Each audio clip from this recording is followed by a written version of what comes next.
Hello everyone. I'm Sanjin. I'm an Octopath runner, and today we'll be running a Octopath Traveler Galdera. So Octopath is a JRPG that's kind of like old-fashioned styled. It's turn-based and it's open world.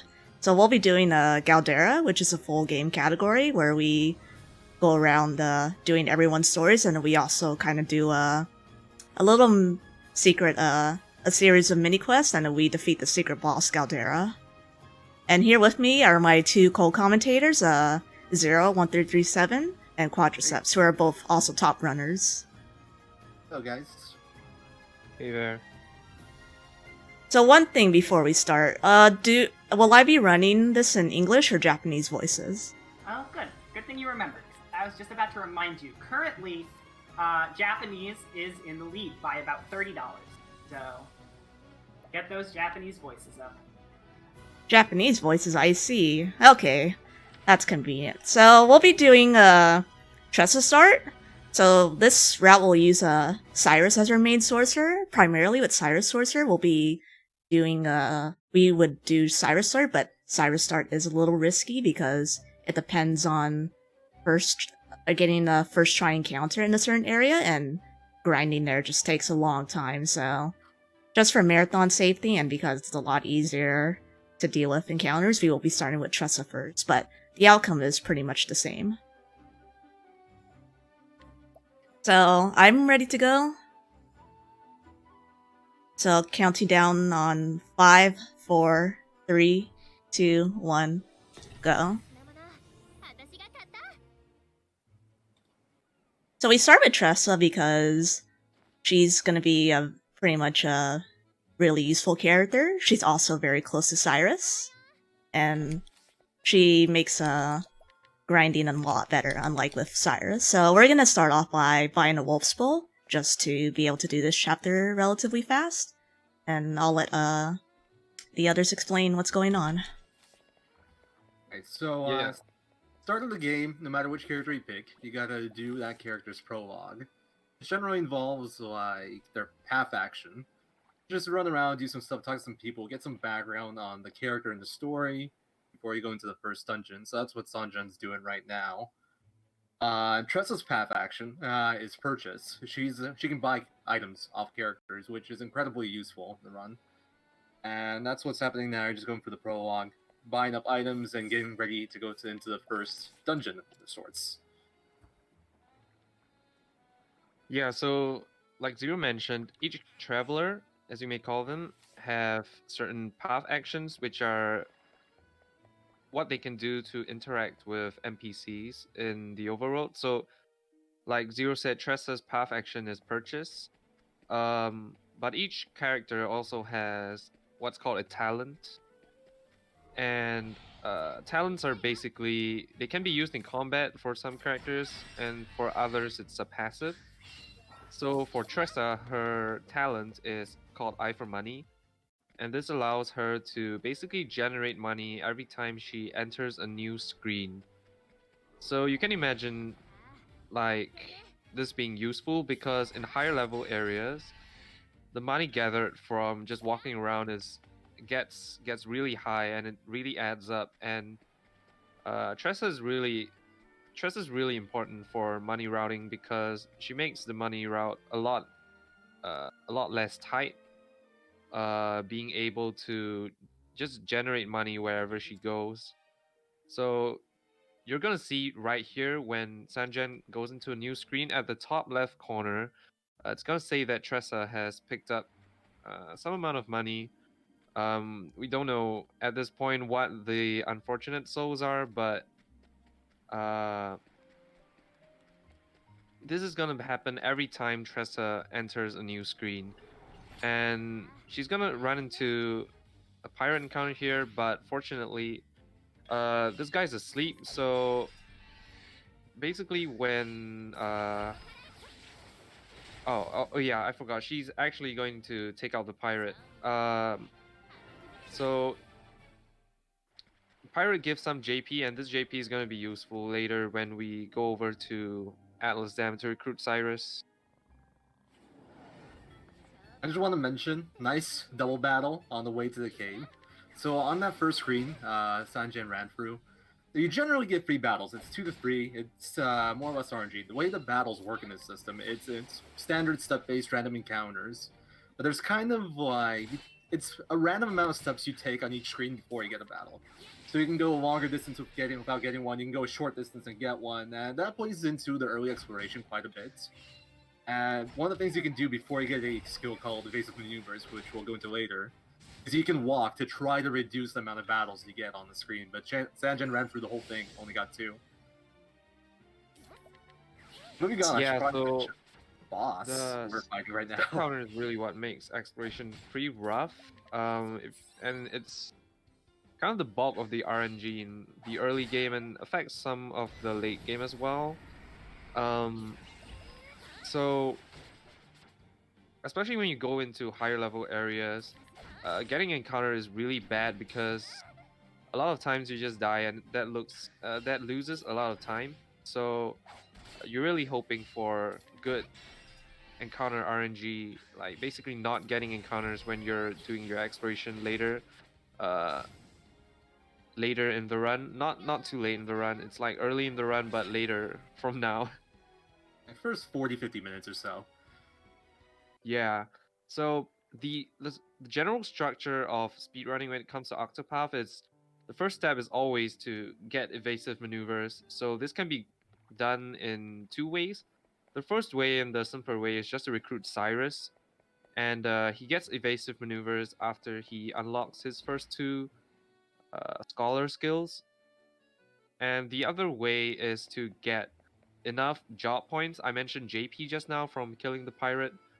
So the other way is to get job points, and that's basically the currency which you use to learn skills in this game.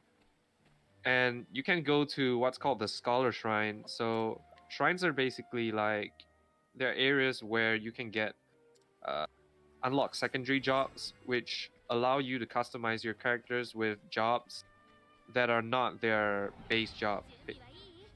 And you could go to the Scholar Shrine and get the Scholar drop for whatever character you're running, and as long as you have enough JP, you can also learn evasive maneuvers just by unlocking 2 Scholar skills. But that's not the most. That's very hard to get. So usually, especially in the marathon setting, it's easier to just recruit Cyrus, and that's why Sanjan's doing Tressa start, because it's very easy to. She's very near Cyrus, so it's very easy to recruit him. And Tressa has access to this skill called Hired Help, which allows you to clear random encounters very easily, which makes the grinding for getting enough JP after Cyrus's chapter 1 a lot easier. So have we mentioned the brake system yet? I Nope, forget. we completely glossed over the battle system. It's all good. So you notice as I'm moving through this area, I'm trying to break whichever encounters I can. So there's sort of a shield system within this game. You see that enemies have like right next to their name have like a bunch of shields. So basically, when I hit when I hit with a certain type of attack that enemy is vulnerable to, and it goes to 0, they're going to be in a break state. So in a break state, they're going to take double damage, but the property we're also looking for is that we have a 100% run chance. So what I'm doing for most of these random battles is that I'm breaking and I'm running. So when in these early areas, you can either choose to break or run from these encounters. Usually, breaking and running is a little bit slower. It's around 9 seconds on it's around 11 seconds on PC versus just simply running, which is 9 seconds. But if you fail to run, then you lose time. Actually, 7 seconds to run. 9 if you have Cyrus, though, which, well, I'll explain in a second. Because he has, like we mentioned Tressa's earlier eye for money thing, where she picks up money off the ground, and that's her, like, talent, so to speak. Cyrus has his own talent called Study Foe, which is whenever you enter a battle, he'll reveal 1 weakness on every enemy in the battle. It also has its own animation time, so at the start of every battle that you have Cyrus in your party, you essentially lose 2 seconds. But because Cyrus is so damn useful, it's still completely worth it to get him early because you want to make some maneuvers and because it's such a good mage and has just like biggest DPS available for the whole early, mid, late game essentially. Yeah. So he Yeah, was in a Cyrus big is Cyrus. just incredibly strong, and having access to evasive maneuvers, like we said, is just it just makes him very useful for Octopath speedrunning. He is one of the top characters in the Octopath speedrun. The one, probably the second or third most picked up character. The first being Tressa. Mr. Bones. So Very in this rude. dungeon, in this dungeon, we want to take 2 battles because that'll get Tressa enough job points to get hired help. And you'll still get it with a Bones, just the way that it's routed if you kill that pirate in Chapter 1. But Cyrus now won't have enough JP for Lightning Blast, so if we go into Whistlewood and we get a certain fight, we won't be able to kill it, which is a little annoying. So you'll But, see here, I learned hired help before I learned hired help for the battle. This just makes Russ so incredibly quick since we'll be using it to pretty much deal a lot of damage. Hired Help is actually a incredibly overpowered ability. It makes the whole, like, we use it throughout the whole early game. In all the single story runs, it's the primary source of damage, and what it is essentially an ability where you can pay money to summon units that have them do damage for you, and it's set damage, it doesn't care about your stats. So, as you can see, we basically 2-shot a boss, and we only have 2 characters and, like, 1 ability. And we did that by throwing a Soul Stone, which is a consumable we got from the previous boss that you can throw for a set amount of damage. It doesn't matter about your level, XP. And then Hired Help, which also doesn't care about your level or XP and does a set amount of damage. We pay 2,500, use dancers, and we finish off the boss real fast. So I Yes, bought you that. already see, So- like, oh, sorry. No, you can go on. Yeah, so you can already see how strong some of these items are, like soul stones, and that's basically what we are going to be gathering in the early exploration. So we're gonna be getting strong items like soul stones. We're gonna get money to fund our hired help expenses, and this is why evasive maneuvers is so important, because it allows us to speed up the mid to late game where we rush bosses very quickly by getting all these strong items. So evasive maneuvers on the surface, you might just think, hey, it's a speed run.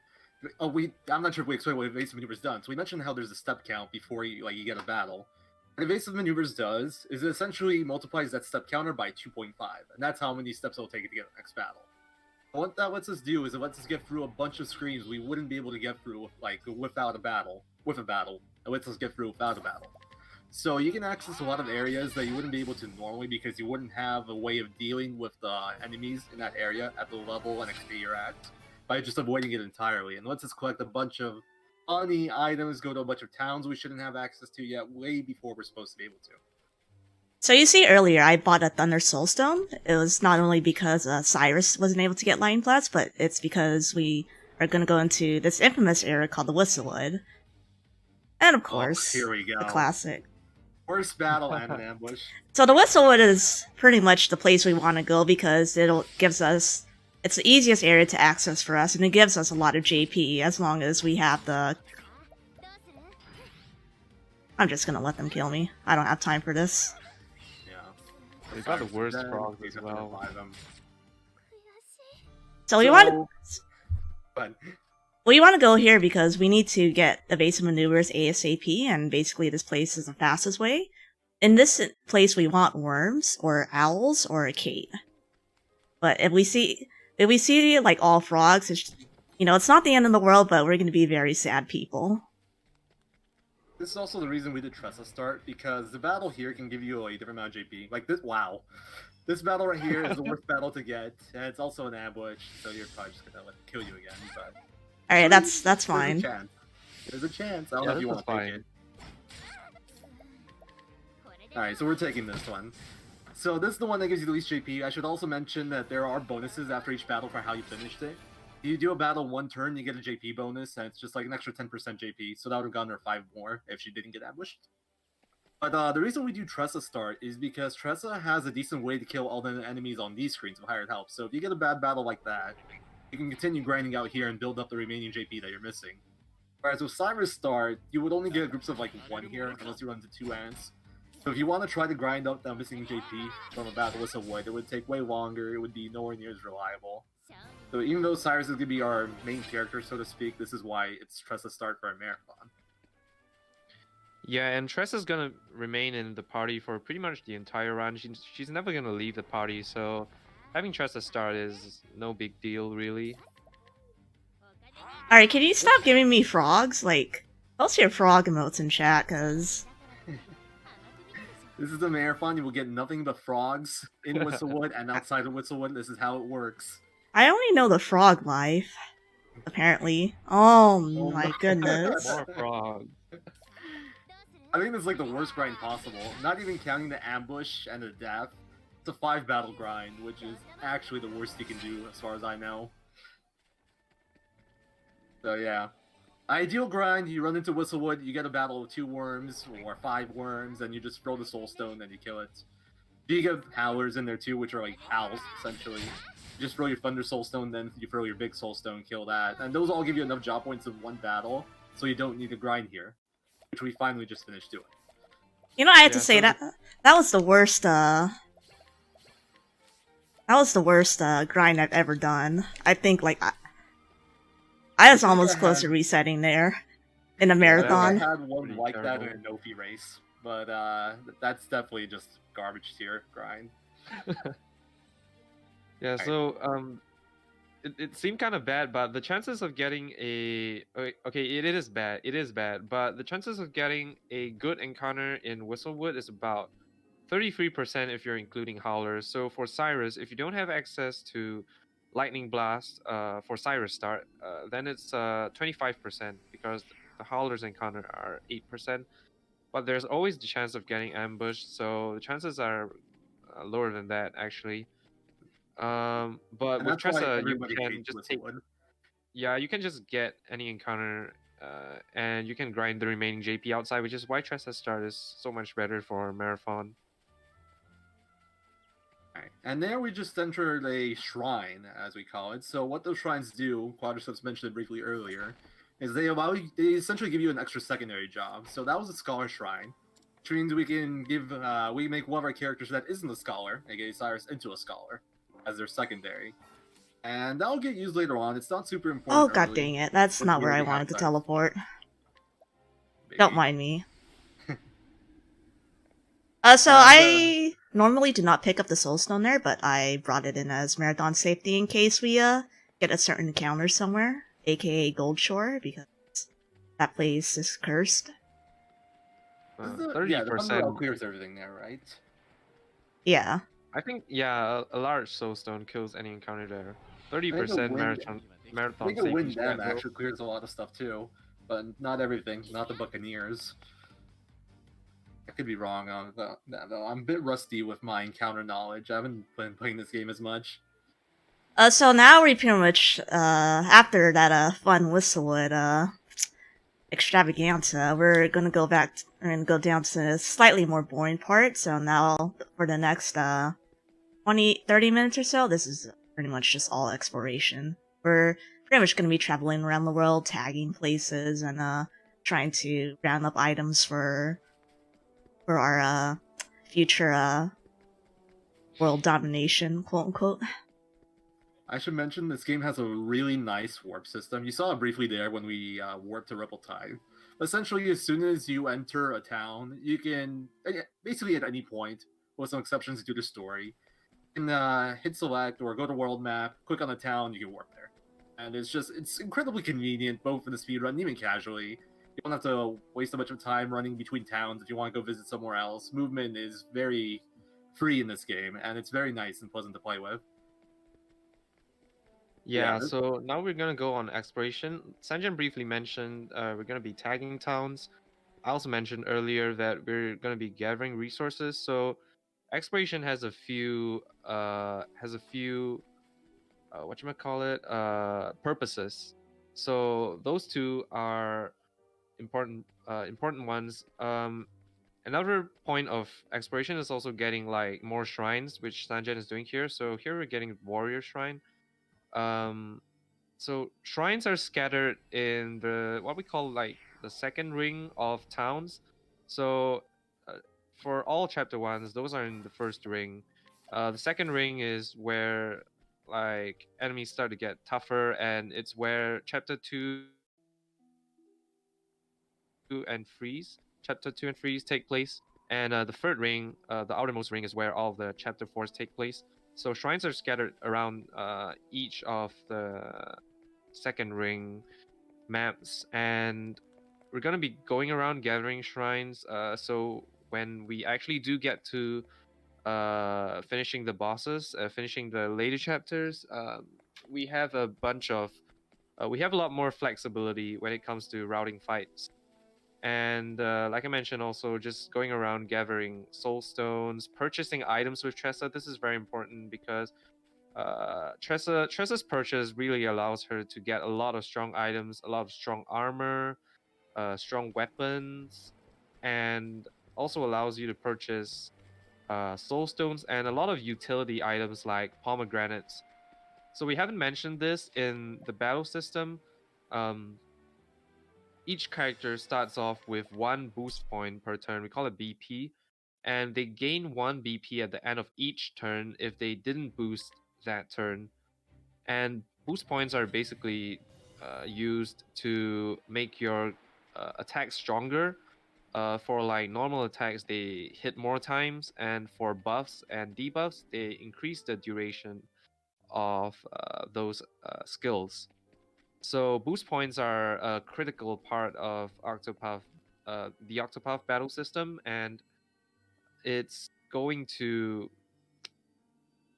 we're fights are basically routed around like getting boost points and finish being able to buff up your attacks, buff your characters and everything, and finish the boss quickly. So so having access to pomegranates, like the items that I mentioned, which instantly give you a large amount of BP, those are going to be critical for finishing some of the earlier fights and also some of the later fights. Those items are something that like every runner keeps track of as they do a run. And if you have a good count, you can skip some stuff. If not, you got to get some extra. It's one of the like more intricate parts of actually running the game. Just keeping track of what resources you have available to you and using them smartly. But going back a bit, we should probably briefly mention the story system. So there's 8 characters in this game that we can get, and each one of those characters has 4 chapters of story. The first chapter is the chapter where you recruit them, and then there's 3 chapters after. 4th chapter is the last one. They all have story tied to it. We will not be seeing all that much because we have cutscene skip in this game. The reason we have to do all this stuff is because to unlock the secret boss, Galdera, we do need to finish every character's story. That's one of the requirements. So we will be doing everyone's story. We'll be going to each town, doing everyone's chapters and whatnot. And this screen right here is actually our first really dangerous screen of the run, in that battles, like, when you enter an area, you might notice in the top bottom left corner, bottom right, I don't remember anymore, they'll have a danger area number, which is like the game's way of recommending what level you be at when you're in this area. This is a level 40 danger area. We're like level 7, but because of evasive maneuvers and little tricks, we can get through just fine. So you saw there Sanjan did a save and quit and then reloaded the game again. What that does is that resets your step counter. So if you didn't do that, you would probably get a battle not too long after that save one, but because of that save and quit, we can usually go get that treasure chest, which contained a large Thunder Soulstone, run all the way to Grand Port, and make it no problem. Easy bush skip, by the way. Nice. Pro gamer. But that makes up that's used pretty decent amount in the early exploration, because any battles you get at this point, you just don't have a reasonable way to deal with it. Like, not impossible to kill, but the resources required to kill them for what they give you is just not even worth the trouble. You're better off just dying. The reason that's okay in this game is because this game has an autosave feature where every time you enter a new screen, the game autosaves for you.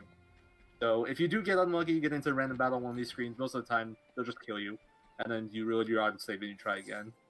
These like high danger level areas, escape rate is abysmal. You can never rely on it. Every now and then you get lucky and you manage to run away, but realistically, you're not escaping. You're dead. You also might have noticed earlier, even though it's generally not in a route, I scrutinize someone. So scrutinize is Cyrus's main path action. He basically kind of interrogates someone. It doesn't require a level, but however, you can, fail it. And that certain scrutinize was a 60% chance, and I did that because I want to complete a certain side quest called a safe route. So what a safe route gives, it's just a simple quest. It gives us 11,000 leaves. Like, we don't get it originally in the route, but I chose to get it as a safety measure. So Yeah, a little bit Sanjay more into mentioned. path actions. Oh yeah, go Um, ahead. So a little bit more into path actions. There's 8 characters, right? And you can kind of class.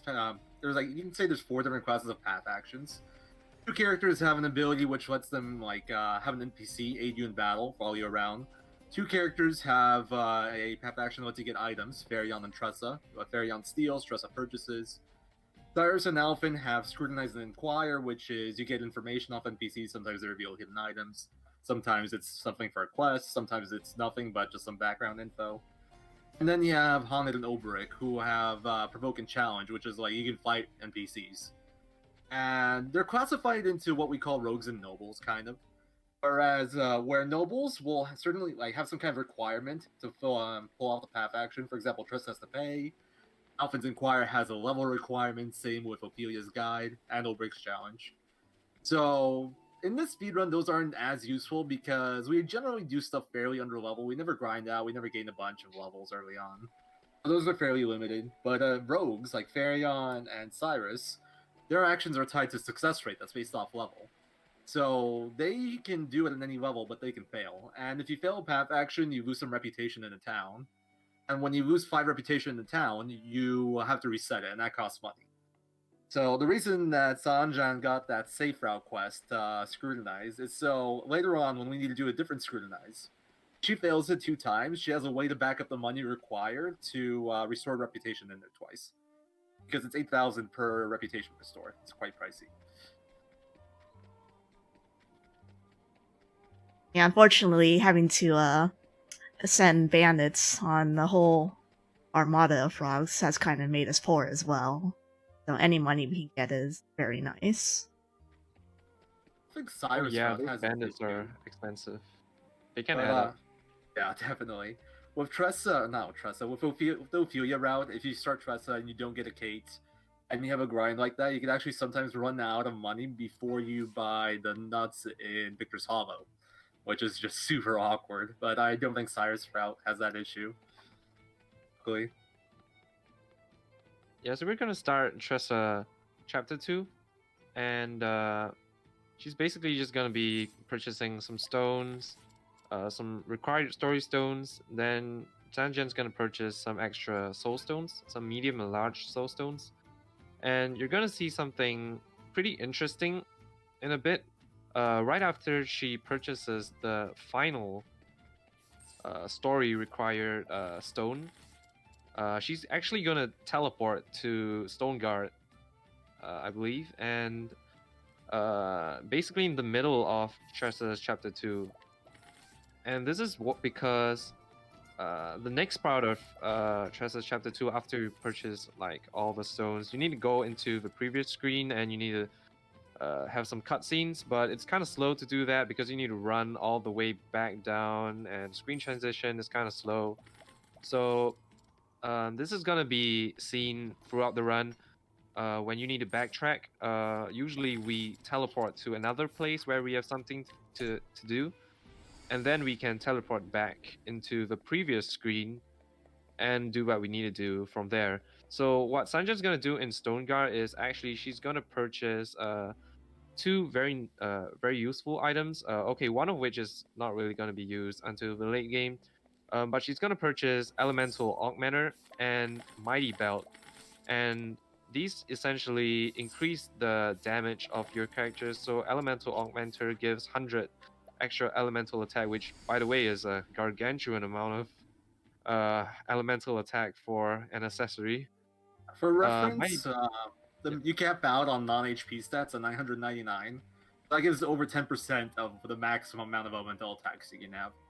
Yeah, exactly. And Stoneguard is like one of the few places where you have access to Elemental Augmenter, and it's the earliest place where you can get it. Like the other Elemental Augmenters, you can only get like later in the game, and it's kind of far. So Stoneguard one, having access to that one, it makes Cyrus a lot stronger when you do equip him with it. And Mighty Belt gives 50 physical attack, and that's going to be used in the late game when we are challenging Galdera. So here we're gonna make our way to Boulderfall, where we're gonna equip our not equip, we're gonna recruit our next essential character, Therion. So Therion's a thief, and of course, thieves steal things. And Therion's steal ability is gonna be kind of useful to gather mainly money items actually, because it doesn't make sense to purchase money items off of characters off of NPCs, except in certain cases. But Therion Steel is going to be used to steal money items and some utility items like pomegranates as well. And but more importantly, Therion's talent is that he's able to unlock purple chests. So there are kind of free chests in this game. There are brown chests and red chests, so those can be unlocked by anyone. There's no difference between brown and red chests essentially, but purple chests can only be unlocked by Therion, and purple chests for some reason have a lot of strong items and a lot of money. So having access to Therion and these purple chests is crucial for exploration. And later, after recruiting Therion, we are gonna do more exploration, and essentially we have left the bulk of the exploration where we need to get purple chests after we get Therion. So that's why we're recruiting Therion early, so we have access to these strong items and more money after we get Therion.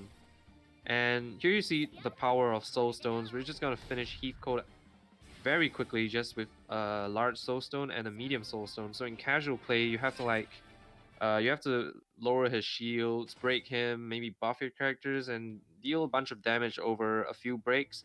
But you see, like with the power of soul stones, we can just finish him in one turn very easily. And this is essentially what Octopath speedrunning is about: gathering the resources, gathering the weapons and the money to finish your opponents very quickly before they are able to act and kill your characters, basically. So kill them before they kill you is kind of the theme of the speedrun. For reference, Heathcote had like about 4,300 HP there, and if we were trying to do a fight without soul stones, I think like a max damage attacks would probably do like maybe 600 something tops. It would be a much longer fight if we didn't use soul stones. But once we get to later on fights, the boss HP goes up quite a bit more, and soul stone damage is set. Those like that first 3,500 was a large soul stone hitting a weakness, which is 35. If you have an enemy broken, it's 5,400. That's a lot at this point in the run, but later on, that's going to be almost nothing. So they do fall off eventually. It's not like you can just go through the whole run and beat every boss just spamming soul stones. Well, technically you can, but it wouldn't be the optimal approach. Yeah, we want soul stones, especially for early game, because at early game we're quite weak, and we can for the most part like use vets on bosses. Sometimes just vets like don't do enough depending on their defense, so like we usually will use soul stones to finish it off or like finish a group of mobs off. Speaking of vets is a hired help ability. So for the highest tier of hired help is you can pay 30,000 leaves and you summon vets. Vets hit really hard. Their help will be clearing a lot of the early mid-game bosses, but they do have that money cost. And let's say vets just barely don't finish off a boss. It's a lot more efficient to throw a soul stone instead of trying to throw another vets and pay another 30,000. So they kind of fill out those ranges where we don't quite do enough damage with our skills and vets, and it's cheaper and more efficient than doing anything else. Also good in early mid-game random encounters, essentially before we get Sorcerer. That'll be used quite a bit to clear stuff. Actually, there's one Soulstone large extra redundant specifically, so on this exploration trip right here, if we get a battle, we can kill it with a Soulstone, because any battles we get here are pretty dangerous, we won't be able to fight them normally, hard to break, and it's just like, if you don't have a spare Soulstone you can throw, it's kind of, you're dead. I have it super safe, and I have 2 extra soul stones I can throw, but normally you only have 1. And even if you get an encounter, generally, like, if you're a really low level and you're in the higher level area, you have a higher chance of being ambushed. And if you're ambushed, it's safe to say you're probably gonna hit the deck. He survives. Then you can choose to roll Soulstone and just have that one character gain XP and JP. Makes things really awkward, but that's an option sometimes. Yeah, so something that wasn't mentioned as well is like I just remembered because you mentioned it. So XP and JP routing in keeping track of your XP and JP is essential for good Galdera running because you need certain thresholds to be hit by by certain points in the game.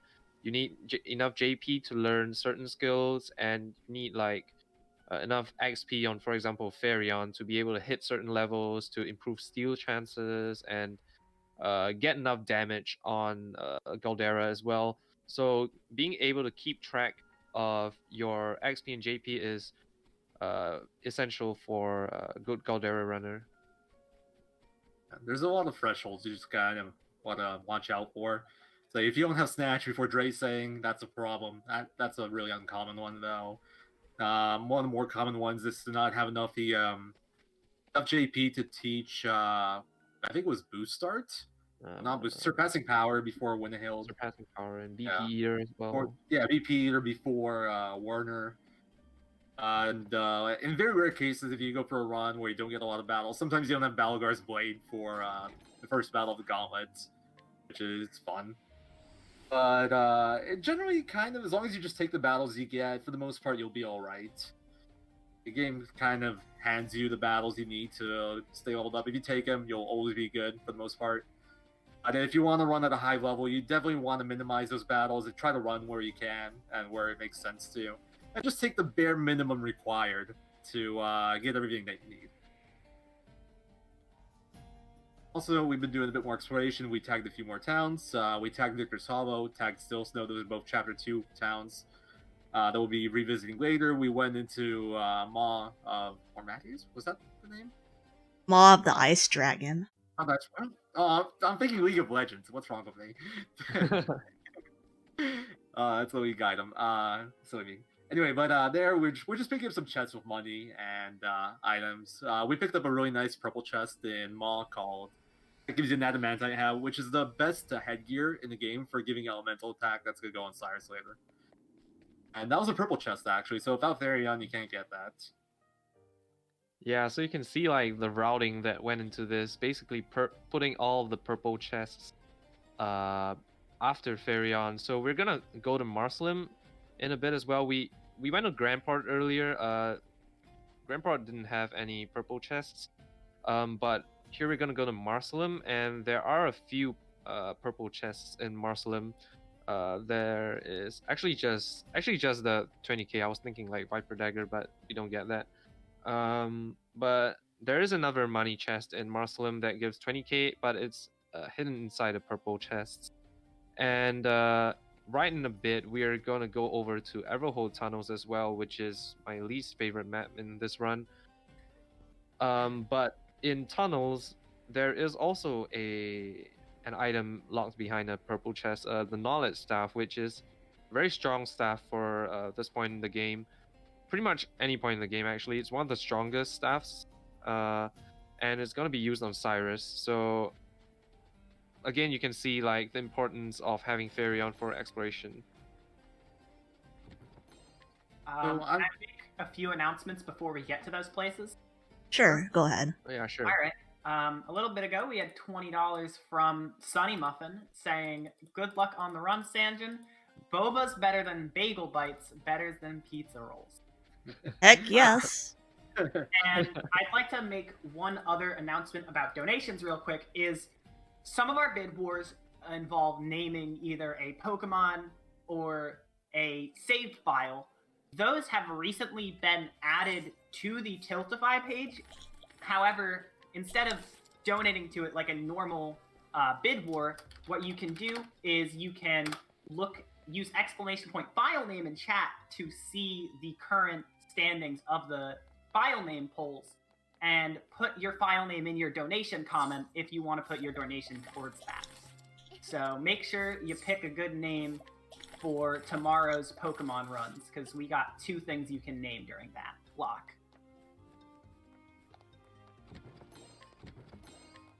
Thanks for the donation, Sunny. Yeah.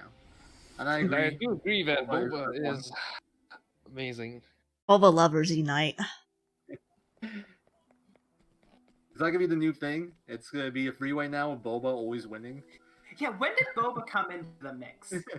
I just said Boba because I like it way better than pizza rolls and bagel bites. I've actually never had pizza rolls before, so Yeah, I'm Well, I in the same mean, boat. here we don't have pizza rolls and bagel bites, so I only have boba, so I know which is the winner.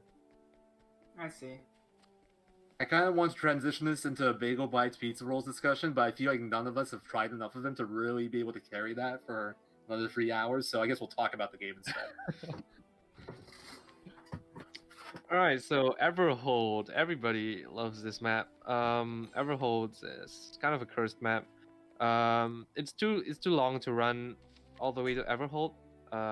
So basically, what we're gonna do is we're gonna do a save and quit and the midway point, and then we're gonna run to Everhold. Unfortunately, you can get an encounter from the save point to Everhold and back to the save point later. It's not the most common encounter, but it can happen, and it really sucks when you get it because the birds are really slow. They like to cast like blinding mist, and they take forever to kill you. It's kind of like Whistlewood, where all the frogs just like to gather strength and take their time to kill you, especially if you get ambushed. I do And then, oh yeah, want to mention too that this uses a step-based system. going for the steal. So basically, every few steps or like every around like 60 steps. Ah, never lucky. Unlucky. Every like around 60 steps or so, like without with evasive maneuvers, I think you'll get an encounter. So without invasive maneuvers, like with running the step counter goes down much faster, but with evasive maneuvers, running and walking is the same. So there's multiple ways to reset it. As Quadra said, saving and quitting is one of them. One other way to do it is to load into another area that generally is not in a mansion and reload. Another way is to transition to another area, quit the game, and reload your autosave, and then we're gonna come up on one of the last ways to reload your step counter. Former two of like re-entering and entering again, we've used a bit. I don't think we've used the autosave one yet. And coming up is the last one. Essentially, it's there's these areas in the game. They're just dungeons, and they don't matter for story. They have good loot in them sometimes, and at the end of a lot of them, there is a boss fight. The game doesn't want to just throw you into a boss fight when you get into an area just because you're exploring, so it gives you a prompt. It's like, hey, there's something dangerous here. Are you ready? And you say, I am ready, or you could just leave, like Sanjan did, and that actually resets your step counter. I forget. So, Sorry. One more thing Good. that resets step counters is cutscenes. So certain cutscenes will also reset your step counter. Mostly, or I think it's always the cutscenes that move you from one place to another. But unfortunately, this is not the case for many side quests. I'm trying to think of how many cutscenes there are in dungeons. The only one I can think of is like Chapter 2 Prim, off the top of my head. There's Trissa 1, kind of. Yeah, kind of. Like they're very early in the cave, Yeah, or at the doesn't end really of it. matter for that case. But yeah, Prim 2, Prim 4. Yeah, Prim 4 is a big one. That one we actually we wouldn't make it through most of those screens without it. But we did it, guys. We just finished exploration. Now we can go and do fights. Oh yeah, Ophelia 1. Ophelia said in chat. That's another one. That one's actually good because that definitely skips the battle. Oh yeah, Ophelia 1. This is Cyrus Stork, no Friedrich. Sadly, Ophi will not be getting the limelight that she deserves in this run. Feels bad. But of And course. we're the Ophelia fanboys here, and Cyrus is and Sanjan's a Cyrus fangirl. But so for a long time there was only one route for Galdera, which was Cyrus Sorcerer. And very recently, we got another one that was competitive with Ophelia as the main sorcerer. The big benefit of doing Ophelia sorcerer is that there's a few allures/guides that we need to do late in the run, and those are guaranteed with Ophelia. The main thing is the 2 seconds we lose from every battle of Cyrus from Study Foe, which you can see right here, actually. You don't get if he's not in the party. So if we use a different person as our main mage, aka Ophelia, we save those 2 seconds in every battle, and over the course of the 3-hour, almost 4-hour run, it actually does add up to quite a bit of time. Time-wise, they're pretty similar. Theoretically, Cyrus is probably faster, but Ophi is a bit more reliable. It's mostly runner preference which one you use. Yeah, with Yeah, you get a Cyrus, decent time you to have focus. you basically want to take more risk. The more because generally Cyrus work, you generally want to take one less. Let me do this first. I'll let you guys explain the rest. Sorry, this is a Oh, menu. yeah, this is actually our first big menu of the run right here. So you can see her using nuts on characters. Nuts are consumable. There's a limited amount in the game, and what they do is they permanently up a character's stats. So we'll be using those quite a bit because it's nice free stats for everyone, and they're generally kind of cheap and easy to get as long as they're along the way. Some are tied behind like quests and stuff, but we don't get all of them. We just get the ones that we need. And I don't think we did any job menu stuff here. We also swapped formation. I actually didn't know this was a thing until until I've been speedrunning for a year. But you can swap the order that your party's in by pressing X during that menu. And since Cyrus is the main damage dealer, the main sorcerer, the main guy that'll be doing all that stuff, we want him at the front because this game has a habit of resetting your cursor position in battle. And a lot of our buffs and items will be used on Cyrus. So when it does reset our cursor, it'd be good to have it on the character that needs to get it anyway. So that's why we take the time to do that. Oh yeah, cursor is so annoying in this game. Not only do you have to battle menus in this game, you also have to battle the cursor. Also, Yeah, Cursor is damn. the true final boss.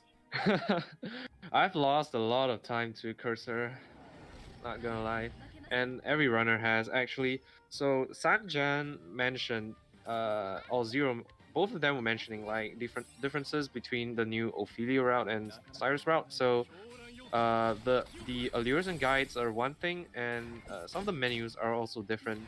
So the difference between Cyrus and Ophelia is that Cyrus has more elemental attack than Ophelia. So you're gonna see this with Ophelia in like the Ophelia route where she has to get like magic nuts to increase her more magic nuts to increase her magic attack.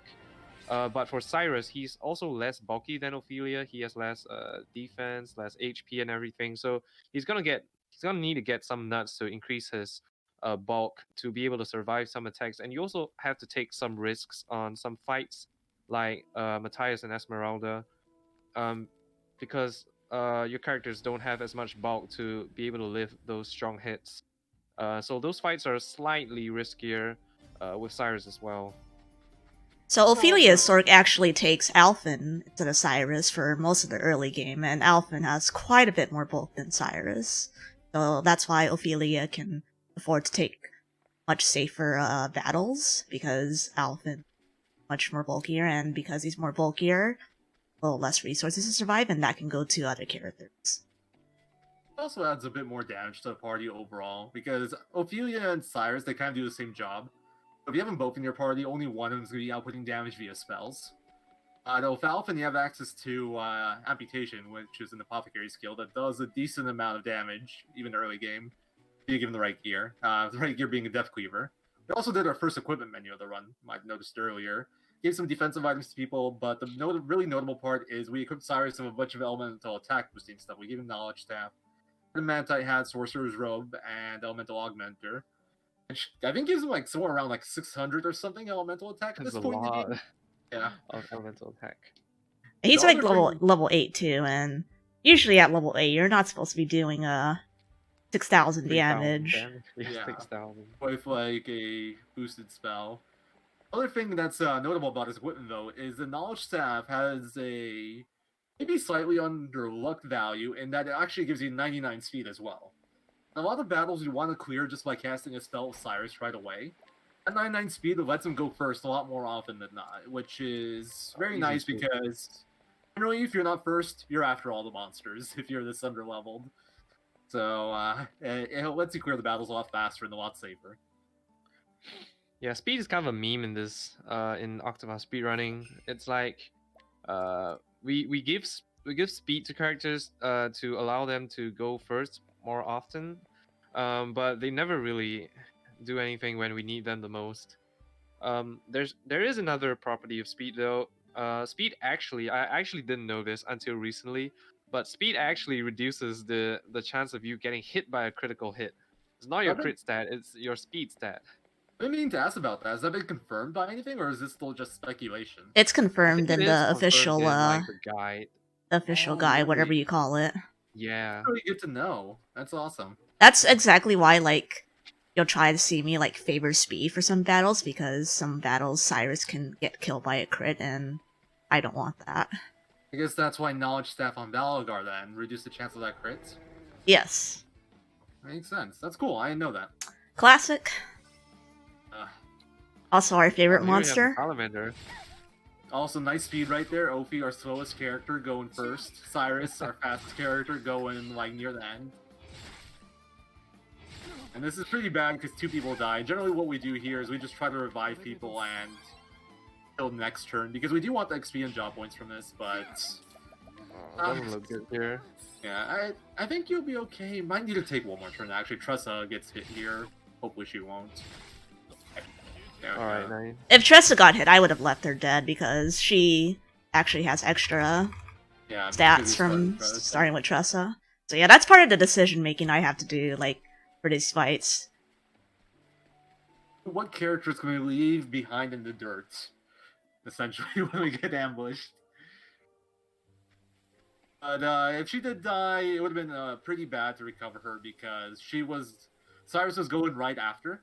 And if Cyrus olive, then Cyrus wouldn't be able to kill the monsters. You'd have to wait one more turn or throw a soulstone or something. So that's one of the more challenging things in the early game because you're much more likely to get ambushed in the early game. And then you just gotta make these decisions where it's like, hey, my character's dead. What do I do? This is a pretty good battle here. And no ambush. That's much better. Yeah, so some of these early maps are kind of dangerous, especially if you get ambushed, because we are still at a lower level. We don't have as much HP, even though we have some bulk from our defensive equipment and some. Yeah, basically just we have some bulk, but we don't have like the HP. So, and we don't have equipment on all the characters. So if we get ambushed, it can, on top of losing a lot of time, it will lose more time if like one of our characters go down and we have to revive them. So like the other commentators mentioned, one of the hallmarks of a good Galdera runner is knowing when to be able to leave some of the characters well knocked down kind of and just being able to finish up the encounter because it does take time. If sometimes you have to revive a character and your next character goes after like a bunch of monsters and another one goes down, it can kind of snowball from there, especially if your characters are weak and the monsters keep picking off like the weakened characters. So being able to decide when and where to leave to when to clear the encounter is an essential skill. I mean, So you'll see back there, I started learning a whole bunch of skills. I learned hired help for Amelia, and I gave Tressa Hunter, which won't be really utilized right now, but will be for later. And I gave Therion a bunch of support skills. So Therion for this part will be mostly air supportive, and I guess we kind of blazed through Hotman, so basically you got to see the power of hired help. So basically the formula was breaking Hotman, and then just getting enough BP to use fully boosted vets, which did around 28,000, and then Cyrus just finished him off. Thank you, Puppy. There was our first Chapter 2 boss. He has about like 35,000 HP, which might seem like a lot, but the nice thing about Rodmanir is he doesn't actually do anything on this turn 1. He just like roars at you or something. Nothing that actually the battle. So first and one thing I should mention about the battle system is when you break an enemy, they actually lose their actions for that turn and the next turn. So what we do is we get set up on turn 1, and then turn 2 we break him before he goes, and then we finish him off turn 3. If we let it go to turn 4, then he would unbreak, and whenever an enemy unbreaks, they end up going first that turn. And then he can do some damage, probably kill some people, but we never got to that point, so it wasn't a problem. I should also mention that the reason we got so much damage out of Vets was because of an ability called Armor Corrosive. So I mentioned earlier that Vets are a static damage ability and that they don't care about your character stats. So buffing our physical damage wouldn't do anything to increase our damage there. they do care about enemy debuffs. So Armor Corrosive, what that does is it lowers an enemy's defense by 1.5, or specifically makes physical damage, multiplies the physical damage you do to an enemy by 1.5. And that lets us take that from like a 16,000 hit to a 28,000 hit. And that's going to be used throughout the whole run because vets are expensive. They're 30,000 leaves, and we want to use them as little as possible. So we want to increase their damage as much as we can. Yeah, so like Zero mentioned, vets gets really expensive, and it's obviously not a sustainable way to run a 4-hour long category and having to clear 32 chapters and Galdera.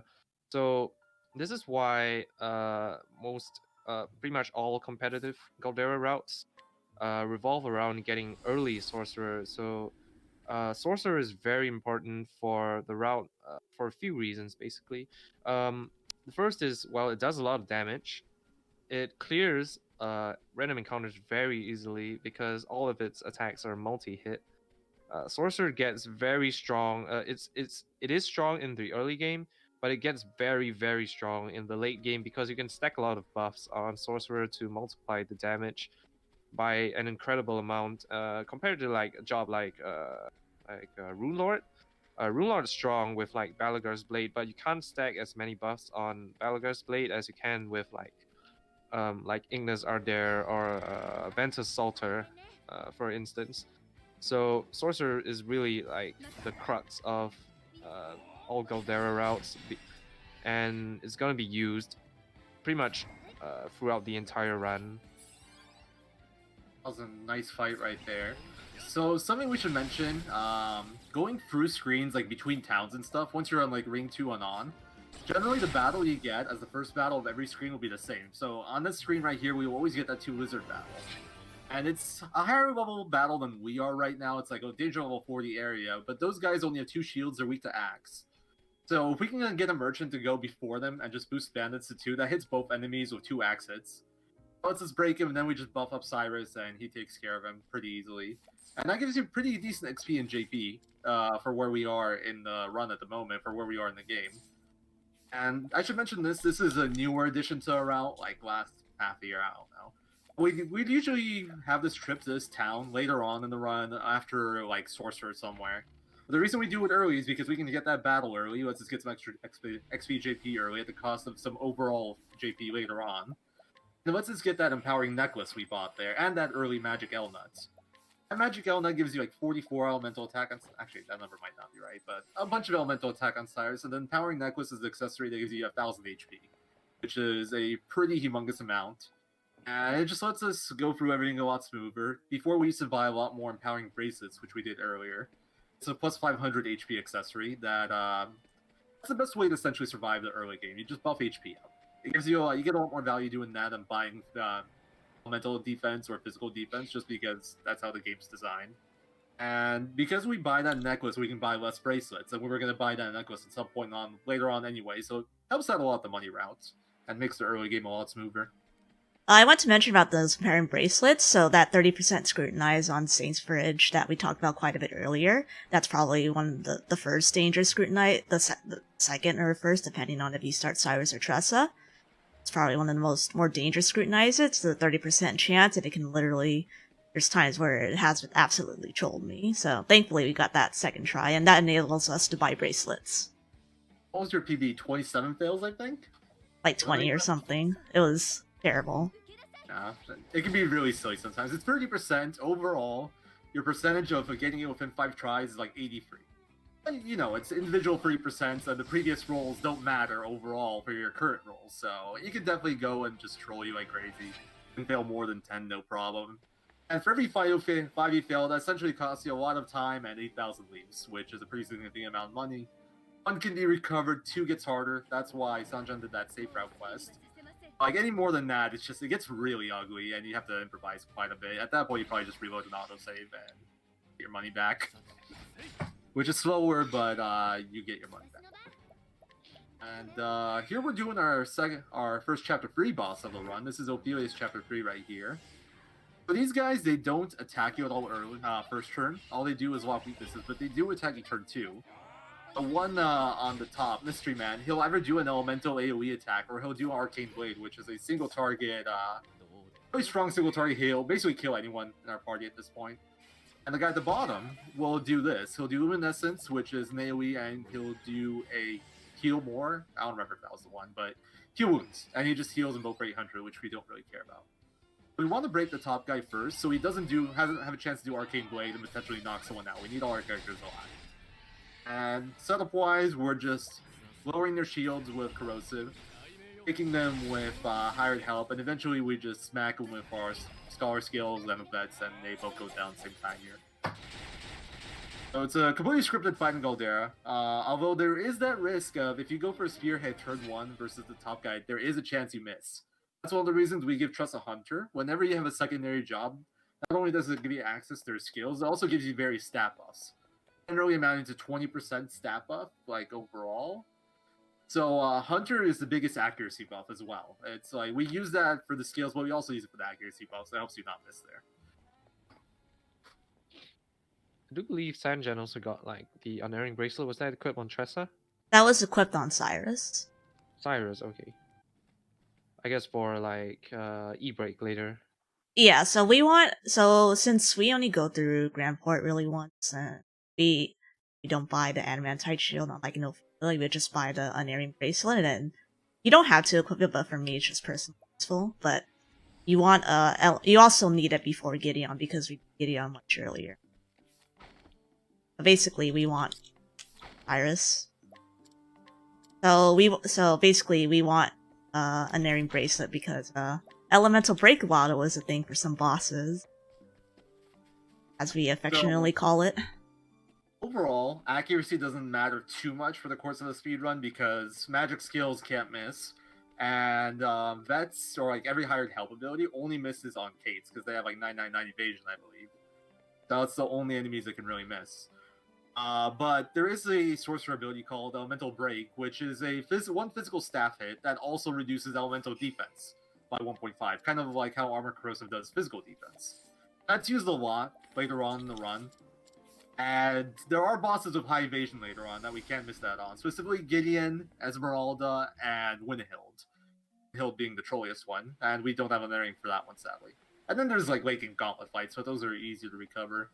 So we want to just buff our accuracy enough that we don't miss. Sadly, our person that's a sorcerer is generally a mage, so they don't have a good base accuracy stat. So we just go on and help that out as much as needed to make sure we don't miss, because some of these fights, if you miss that elemental break, you either lose or it becomes a really ugly improvised mess. That's just really hard to deal with and loses a lot of time. To just buy the bracelets. Classic. So we're basically, for this part, we're also going to complete Kit's quest here. And we're also going to be doing more of Therion's Chapter 2 because it's on the way. Rude. Fairly unlucky. You can choose to take this one, but it's a bit risky because these guys are still pretty strong and you could get ambushed. Generally what you do is you try to make it that save point and you save and quit, but if you get them lucky, you can get them down before you reach the save point, and then you can choose to try to break and run, which personally I don't think is worth it. Sancha, there's agreements and she's killing it. And the other option is you just try to kill it, which gives you some XP and JP for your troubles at least. It will require the use of at least one soulstone here. I'm not sure if it kills. Okay, that's nice. So that will give you a decent amount of XP JP, like 500, 600 XP almost, and 180-ish JP, I believe, somewhere down there. Yeah, but it's not the end of the world. It does still give you JP, so Sanjan can choose to skip an encounter later if she wants to. But there you also saw, like I mentioned earlier, during Tressa Chapter 2, is another instance of teleporting somewhere else where you have something to do in the middle of a chapter, because we were in the middle of completing Therion's Chapter 2, and we had to go back to the previous screen to turn in a quest item. So it's faster to just teleport over to Victor's Hollow and get something else done, like tag Dustbarrel there, and also get a bunch of money, and then teleport back to Noble Court to complete Therion's, to progress in Therion's Chapter 2. And now we're gonna set up for later. We're just gonna trigger the Oasis Water cutscene. Then we're gonna complete Kit's quest, which conveniently puts us outside of Noble Court. So nice little bit of routing there. And then we head over to Whisper Mill, which is where Ophelia's Chapter 4 is going to take place. And the screen before Whisper Mill, it's like Northreach map. It's too long to not get an encounter, so pretty much we're always going to get an encounter. But also similar to to the Northreach encounter, it's always it's always the same encounter. So here we're going to see Ay Plague Drake. vey. That is not where I want to get that encounter at. Yeah, that was a very early encounter. So if you're unlucky and Sanjin got an early encounter here, you can get 2 encounters on this screen, which is really not what you want to see, because the first encounter is always the same, but the second and subsequent encounters can be different. So hopefully we don't see a second encounter here. Otherwise, that could be really bad. But like I was mentioning, so these plane drakes, they are the first encounter you get here is always these plane drakes, and they only have 2 shields and they're weak to bow. And conveniently, we have a hunter on Tressa who has access to the Arrowstorm ability, which targets all enemies and Okay, good. hits at least 3 times for bow. So as long as we can get Tressa to not die to the drakes, we can break them very easily and kill them afterwards. And a good thing about the drakes is that even if you get ambushed, or even if they go before Tressa, they like to just lower your stats. So most of the time they won't do anything, but there is that chance of getting trolled. But thankfully, Sanjan made it through relatively unscathed. That was a good fight. That fight right there is why we put Hunter on Tressa earlier, just so we can break that easily, get everything set up. Also, going back to that potential second battle, I don't know about you guys, but I have no idea what those enemies are on that screen. I It's think such a rare Really battle. ugly frogs. I think those Well, frogs are weak to Arrowstorm too. So technically, I could have breaking them, but they hurt a lot more than drakes. Yeah. We had to deal with that battle. Things could have gotten ugly. Like, I personally, I have never gotten that one in the Galdera run. I think I got it once in Ophelia run, which is probably worse, but whatever. Right. So there's actually 2 paths you can take through this dungeon screen right here. We want to pick up that Giant's Club right there. That sells for like 13,000, I believe. We're going to take the top half. There's slightly more risk of a battle, but you should get through unscathed most of the time. I've had a battle there maybe a few times ever. It's like a 10% chance, but when you get it, it's kind of infuriating. Yeah. Yeah, So especially if you get ambushed ambushed by too. elementals. I don't know if there's elementals on that screen. I've always run into cultists there. It's more cultists. Oh, The I screen think it's doesn't have cultists. But the second screen has elementals, so if you get ambushed by elementals, it's really bad, because elementals are just really dangerous because they have very little HP, but they deal a lot of damage, and they have AoE attacks which can wipe out entire parties if like a few of them get to move before you. So we're gonna equip we're gonna move around some equipment here. Gonna equip like adamantine hat, I think, on which we just picked up, and that gives some nice surprise there. All the turntable. It gives a lot of elemental defense on top of elemental attacks. Not going to be used by Ferion. It's mainly for elemental defense. And we're going to equip Grows on Trees, which gives additional 10% to the money that you gain from battles. And Chapter 4 bosses like Matthias coming up soon do give a lot of money. So having access to Grows on Trees helps out quite a bit with the money route from here and on. And we don't have Alphen here, but in the Ophelia route, we give Alphen Hale and Hardy as well for more survivability. But Matthias' fight has 2 phases, kind of 2 phases. The first phase is where you just like beat up his minions. So in the Ophelia route, it's kind of safe because you have a lot of HP. So even if they throw stones at you, it's fine. But it seems like That's no, a actually, good part. pirates. Yeah, because of the equipment. Okay, so it's still safe. You can take one of those, no problem. It's when they throw like 2 or 3 that gets a little spooky. But I think in like Galdi, you probably need 3 of them to threaten you. Yeah, in single story, this encounter can be very troll because 1 or 2 stones would just wipe out your entire party, and that can happen and has happened a lot of times, even though it's not the likeliest thing. But cultists are relatively tame. You just take them out with like boosted lightning blast, and good thing about that is the cultist is usually you gain a level afterwards. I think you should always gain a level for Cyrus. But if you Let me don't, get then this next fight gets spookier. And it kind of depends on your XP route. Sometimes, especially if you're running a K route, you might miss out on that level. Yeah, exactly. And leveling is important here because it gives you like a free heal all the way to full, and you kind of need that for Matthias because you have just enough HP to survive some of its attacks. You really don't want to see Matthias hit the same character twice. So he can use attack or consuming darkness. We have cover on one of our characters uh, for the physical attack. So if cover kind of acts like it protects your character when it's about to get when he or she is about to get hit by a physical attack when they're in critical HP, which is below 30% HP. But consuming darkness is a magic attack, and magic attacks don't get blocked by cover. So there is a bit of risk involved in this fight. So let's say if Matthias attacks one of your characters who is not very bulky, and then consuming darkness into the same character, so that it can actually take out one character, and that's kind of bad. But for the most part, Matthias is a pretty tame fight. It's 3 turns. It's honestly a joke, really. It's final chapter 4 boss finished in 3 turns is really fast. But we do definitely. Matthias is kind of like the weakest one, in my opinion, one of the weakest ones. Something we should mention is sure. it's actually the first boss fight we're doing that like things can go wrong. As Quadriceps mentioned, you can get double tapped where he attacks the same unit twice. We have cover to help with that. As he said, he can attack into consuming darkness, in which case cover won't help us. But it's only, I think, like a 1 in 8 chance in this route because only Cyrus and Farion die to 2 attacks. I think Tressa and Ophelia both survive. The odds aren't bad, and Sanjan actually had Cyrus first on turn 2, so she was actually able to heal before his second attack and mitigate that risk completely, which was really nice. Well played. I also gave Ophelia cover, so not only does she get it for late game, but I also gave it to her for more Matthias safety, so in case Matthias does Consuming Darkness on Therion or Cyrus, they're automatically put into cover range, and the fight is completely safe for there. You're gonna see me also manipulating this on a couple bosses as well.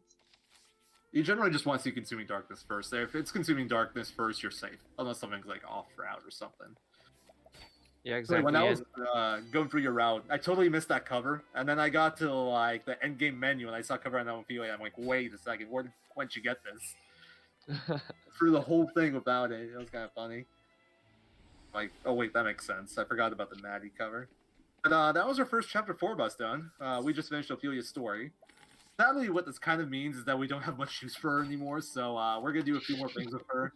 And then she's gone for until like the very end of the run, which is sad because she's my favorite sorcerer. Alright, there, you're gonna steal this Light Soul Stone, and I don't care how many tries it takes. Alright, steal this fire Oh, yeah. too, yeah? Nice swag steal. One more Oh, thing. That's really nice. Oh yeah, commemorative coin. So this is actually one nice thing that Cyrus Sork has over Ophelia's Sork. You don't have Cyrus in your party here with Ophelia. Now you got that one too, sick. So you can't do any scrutinizes here, which means you can't get that commemorative coin. That commemorative coin is a hidden item we're gonna pick up right here. It sells for 25,000. It's a very nice, quick source of money. But, So some of you might be wondering why we're doing Ophelia's story first. There are a few reasons actually. So one thing is the main reason is after completing Ophelia's stories, you get access to this very important item called Badge of Friendship, which multiplies your JP, which you earn from battles by 1.5 times, and this is critical for getting the necessary JP to teach certain skills and to hit certain JP thresholds throughout the run. So Badge of Friendship is critical, and you want to get that as early as you can in the run. Ophelia conveniently also has very easy bosses, like you saw Harad Veneer and Mystery Man Shady Figure. I call him MMSF. Like those fights are completely scripted, so there really isn't much chance of anything going wrong. And even Matthias, for a Chapter 4 fight, even though we said that there are some risks involved, it's mainly because we are at a lower level. So Matthias is actually one of the easiest Chapter 4 bosses. You saw, like, we finished him in 3 turns, so it's really fast. Even if we're you get, through, like, even if you get like double tap on Matthias, I mean, still you just take an Yeah. extra turn. it can depend. Yeah, it's If not you the like end of the double test world. Baryon before he gets a corrosive off or something like that, it can get pretty awkward. But as long as you heal up before his next attack, so you can break him once. And then just heal with a full. He'll do a Black Gale, which is an AoE consuming darkness. Essentially, it won't kill anyone if you're full HP. You can just re-break him and kind of reset the fight. But it can get a little bit tricky if you're trying to do it as fast as possible and he double taps the wrong person at the wrong time.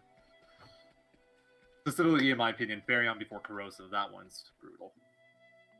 Yeah, and completing Ophelia's chapters also give like your characters a lot of HP, XP levels, and get HP and JP, which we do need for getting Sorcerer early as well. So that's a few of the main benefits of doing Ophelia's chapters early. Friendship badge is really the main draw. So the amount of XP and JP you get per battle obviously depends on like the level of the battle, but Chapter 4 bosses are pretty consistent in what they give you. They, with the exception I think of Prim Chapter 4 because she has a 2-boss fight, they all give you 15,000 leaves, 1,500 EXP I believe, and 1,000 JP, which is very nice at this point in the game. It's really high value. And right here is actually a fairly new route addition. We're getting Alphen somewhat early. Before, we used to get Alphen after the Dracing fight, which is coming up pretty soon. That's going to be the next boss fight. Here we get Alphen early because Concoct, Alphen's like unique battle ability, is an incredibly powerful tool. It lets you essentially mix certain ingredients together to get a certain effect. And it's overall useful. You can use it to hit a weakness multiple times. You can use it to give yourself certain buffs. You can give enemies certain debuffs. Some of them are random, some of them are consistent. But the one we'll be using in the next battle is a concoct of Purifying Dust and Essence of Pomegranate. And that one gives all your characters 2 BP, which is huge. Like, that's the equivalent of a Palm, which is 1 item, so that's like 1 turn you have to use up. But that goes for 1 character. That does, Alphen's ability does it for all 4 characters. And it lets us save essentially a turn on Dracing, which lets us cut out other requirements we needed. The old Dracing fight used to pick up Tempest Amulets, which required an extra trip to Forest of Purgation, and an extra chest of Marsom, and it required more equipment management. The whole point was on turn 5, he would always do a Ventus and an Ignis, which are wind and the fire-based attack. Since you knew that was coming, you'd set it up so you can survive both. Tempest Amulets reduce wind damage to like 1%. They have high-ass armor, which reduces fire damage a little bit, and you'd set it up so you can survive both those spells. And then you'd break turn 6 and kill turn 7. Because Essence of Palm is so good, we can actually afford to just straight up break a turn earlier and kill turn 6, so we don't have to worry about surviving Ventus and Ignis. It's a really powerful attack, so it lets us cut down setup time, makes the fight faster, it makes everything a lot better. It's one of the newer additions to the route. And actually, that's going to be a recurring trend. I talk about the previous routes a lot. I don't know how familiar people are with those, so I'm sorry if that's not the most interesting thing. But all the secret boss fights actually got improved quite a bit from previous routes. They all like either got cut down from like turn count wise by a bit, or got improved consistency wise. All the nice things about the new stuff. You know all those people that talk about Rune Lord for Tressa? Just throw that out the window. But you'll be seeing that later, a little bit later. I think we should discuss that when we get to it. It's a fun little cheese strat that used to be in the speedrun, but isn't anymore. We'll mention it when we get to the fight where we'd use it. But here we're finishing up our exploration. I think this is coming up as our last normal job shrine that we'll be getting. Anyone that has been paying attention might have noticed we are going to get only... Well, we skipped one earlier, is the best way to put it. The first time ever, we cut out a job shrine in Galdera. Oh, this battle. We only get 7 out of 8 of the base jobs, which actually saves like almost a minute. Pretty pleasant. This battle here is... I want to say it's supposed to be uncommon, but you seem to get it every time, even though it's supposed to be really rare. It's quite annoying.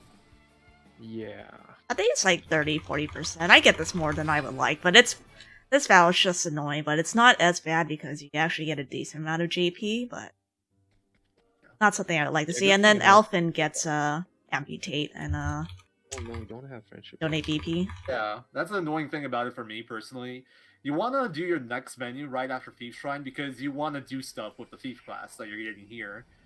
But if you want to do that, you want to wait until after you get the Thief Shrine, so you don't want to do your equipment menu yet. And we want to equip that Badge of Friendship before we do any more battles, because it gets us 1.5 times more JP. So you kind of just have to not get the bonus bad JP there, or take an extra Yeah, menu exactly. because you might get that battle. It's like it's one of those annoying things. It's like overall, it's not a big deal, but it's just one of those things that kind of bugs you when you're routing this or running this. Exactly. We actually have, or Cyrus Sork actually gets the stuff equipped, but Ulfi doesn't. Oh yeah, Hello. because you do Alpha in 1. That makes sense. Yeah. Okay, I'm running Cyrus then. No, I'm kidding. I still prefer Well, Ophi. it's all good. But yeah, that makes it a lot more pleasant, in my opinion. With Ophi, it's just like, oh man, if I take this, I'm just like throwing away JP. And you also, since you don't do a job menu there, we actually got some more support skills right now. One I want to mention is Evil Ward. What Evil Ward does is it increases your flee rate. So any like Chapter 2, like Ring 2 battles, we should be able to flee from pretty much guaranteed at this point now that we have Evil Ward. And like here, it's more likely we get to escape in like Tier 3, Tier 4 areas, but it's still random. You can still fail it. That battle before the Thief Shrine, though, is like a guaranteed escape if we equipped Evil Ward earlier. But once again, we want to wait to do that menu until after we get Thief Shrine. That battle's before Thief Shrine, so it's another one of those little annoying things. Just So like this is- time to give it. So this is like kind of on the fly, like JP XP rounding. So if you notice early, like I killed the Dust Barrel encounter as well as the counter for Thief Shrine. Like normally, personally, I would take this Orwell battle, but because I had battles prior that gave me a decent bit of JP, I simply didn't need this, and I chose to take the save. Personally, I always just run there. If I get the battle, I either try to run or kill it, depending on like turn order what happened. I generally actually like to take the battle if you get ambushed, which sounds counterintuitive, because you can get beat up, they go first and whatnot. But the one bright side, I guess, of getting ambushed is that when you start, you're on your second turn, so everybody has one more BP, and it makes it a little bit easier to clear the battle. At that point, it's probably not worth running. But, Yeah, and the birds like to just lower your speed as well, so they aren't really doing anything, so you can kill them pretty easily. You can rarely get trolled by AoE silence, though. I think I've Yeah. had that happen once. That's like the worst thing that Like can happen, better though. Simeon. But thankfully, you have herbs of clamor. But it's really annoying to get that happening. But I just chose not to take it to make my life simple because I got like 100 battles, not 100, Oh. but I got I plenty love of how battles. that big bird has like a more powerful attack than a lot of bosses in this game. Silencing Mist is actually so strong. AoE good. silence is huge. It's just like you use it anytime as well, and Simeon Yeah. only uses Master of Silence after like unbreaking. Yeah. The one thing Simeon has over it is that his guaranteed, whereas the bird is random. But it's just like this is an ability you expect on like a Chapter 4 boss in terms of how powerful it is, and you get it on this random bird in the mountains. Also, oof, with all these encounters, man. This is unlucky. So the reason it's actually faster to run to the Archmage Shrine from Dust Barrel than it is from Victor's Hollow. It takes about 12 seconds to go from Dust Barrel. But with Dust Barrel, you have a much higher chance of getting a battle. So if we don't want the battle, we'd rather TP to Victor's Hollow, even though it costs like 12 seconds. Odds of getting the battle are much lower, but not today. Today we get all the battles. That's not what I meant to do, but thankfully I have plenty of soul stones. Oh, you still got to kill the back ones. I was going to suggest amputation for the tree. So the one interesting thing about Galdera, like Zero mentioned, I actually didn't know it's faster to I didn't actually know it. You could make it from Dust Barrel. I've always ran from Victor's Hollow, but the nice thing about Galdera runs is that since it's such a long run, you can afford to take some safety concessions. So another instance is like when you're tagging Victor's Hollow for the first time, you could run all the way from the Sparky Trail all the way to Victor's Hollow, but it's kind of risky. But what runners usually do if they're on like okay pace, they usually reset at the East Dusk Barrel Trail, and then that guarantees like you can make it to Victor's Hollow all 100% of the time. So you can make some safety concessions in Galdera, which is kind of a nice thing. It makes like runs a lot more bearable. Imagine having to take like all the risky passes in a 4-hour long run. That's just not gonna fly for me. Yeah, that's a benefit of running a long category at this game. You can afford to choose safety over time. For the shorter categories, since they're shorter and you get more runs going, if you want a top tier time, you kind of just have to go and take the risks. Which, it might be fun, you know, sometimes it's fun to gamble, but Personally, for me, I prefer a category like Galdera where I feel like there's more skill involved because there's all this decision making you have to do. Whereas for some shorter categories, it's just like YOLO, gotta go for it. Gotta get that RNG. Yeah, gotta I- get that. Don't get me in. wrong, there's still a lot of RNG in Galdera, but for a longer category like this, I also after I started running Galdera, I found myself to enjoy it a lot as well. There's a lot of nice decision making that you have to do, and very interesting boss fights. Speaking of interesting boss fights, we have our first advanced job fight right here versus Racing. So we got those smaller job shrines earlier, which give us classes, but there's secret classes. No characters start with. There's 4 of them. They're all guarded by an incredibly powerful boss. Racing has like 170,000 HP. He has incredibly powerful attacks, and we're gonna take him out in 6 turns. This is the guy that gives you Sorcerer, and this fight is actually completely scripted. It does require a little bit of attention because you adjust things a little bit based off turn order, specifically which merchant gets pomegranates in this fight. But it's completely scripted. And Cyrus actually has it a little bit better here because with Cyrus we heal. With Ophi, getting that heal in if you need it can be tricky. With Cyrus, you always have to turn the heal. And the reason for that is because Cyrus actually uses 7 bets in this fight, whereas Ophi does 6. So our turns are a bit tighter. But something else we're gonna notice here is we're gonna collect Racing. So we haven't mentioned collect all that much. Collect is an ability that lets you collect a boss for money. And by default, it's 2 times whatever the boss drops his money that you get off collect. So for Racing, he gives you 20,000 leaves if you beat him. So with collect, we get 40. But there's also an ability called Snatch that we learn off the Thief class, where you get 4 abilities. What that does is you get double whatever you steal. If it's steal, it's double the items. With collect, it's double the money. So we get a nice 80k here, which pays for a lot of the bets that we do in this fight. Then we get 22k from the drop and growing trees. So even though we're using 7 bets here, that's 210,000 leaves for bets. We get like 100,000 back. So we needed 100k or so going in here.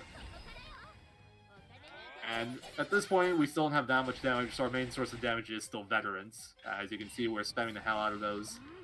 I kind of glossed over, but we did use the Purifying Dust Essence of Palm Concoct to give everybody BP here. And we just get a bit more damage of Soul Stones, spells, and 1 last vet, and Racing's done. Yeah, this is scripted, but it, like, a lot of times, like, you just have to focus because you, like, especially, like, if you want to run this, like, get very good times, you have to menu very, very fast, and sometimes it's just easy to make mistakes. Any mistake on this fight means a death, and since the fight's scripted, we generally don't save before it, so if you mess up and you end up dying, you start off at the beginning of the area, before you collect the chest, before you did the battle before this, before you walked all the way over here, and it's like a humongous time loss. Especially since you got to restart the fight, so you definitely want to focus up on those. So now we're gonna be, so now that we got our Sorcerer class, we're gonna start doing the little chapters. So basically, also the easy Chapter 2, Chapter 3s. So general aim is that we want to be able to do secret jobs as fast as possible, and that means we have to get Aelfric, so on Therion. So Aelfrix is quite a bit expensive right now. We don't have it, so the way to get that fast is just by doing a whole bunch of chapters. So Aelfrix is a divine skill, which to unlock, you essentially have to unlock every other skill of that job and then unlock it after. It costs 5,000 JP for the divine skill, which is quite a bit, but you also have to unlock everything before that, which is like 4,600-ish or so. So it's 9,600 for just unlocking the divine, and then you want to get other stuff throughout the run. But generally, it's like around 10k, 11k JP before we get to access those. So we got to do a lot of fights before we get access to that. That's why badge is so important. You get stuff a lot earlier with that. So now Sorry, go ahead. Alright, yeah, I was gonna say, Sanjan mentioned that we want to do the secret job fights as fast as possible. The reason for that isn't because we want those for damage output or anything like that. It's because of the support skills they give you. So we got that Badge of Friendship earlier, which gives you 1.5 times JP.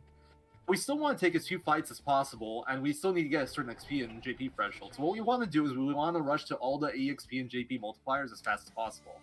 2 of those come from secret job classes. Sayora or Starseer, if you unlock 2 skills, I believe, you can get Hard Worker, which is another 1.5 boost to JP. So if you get that in badge, you get double the JP from every fight.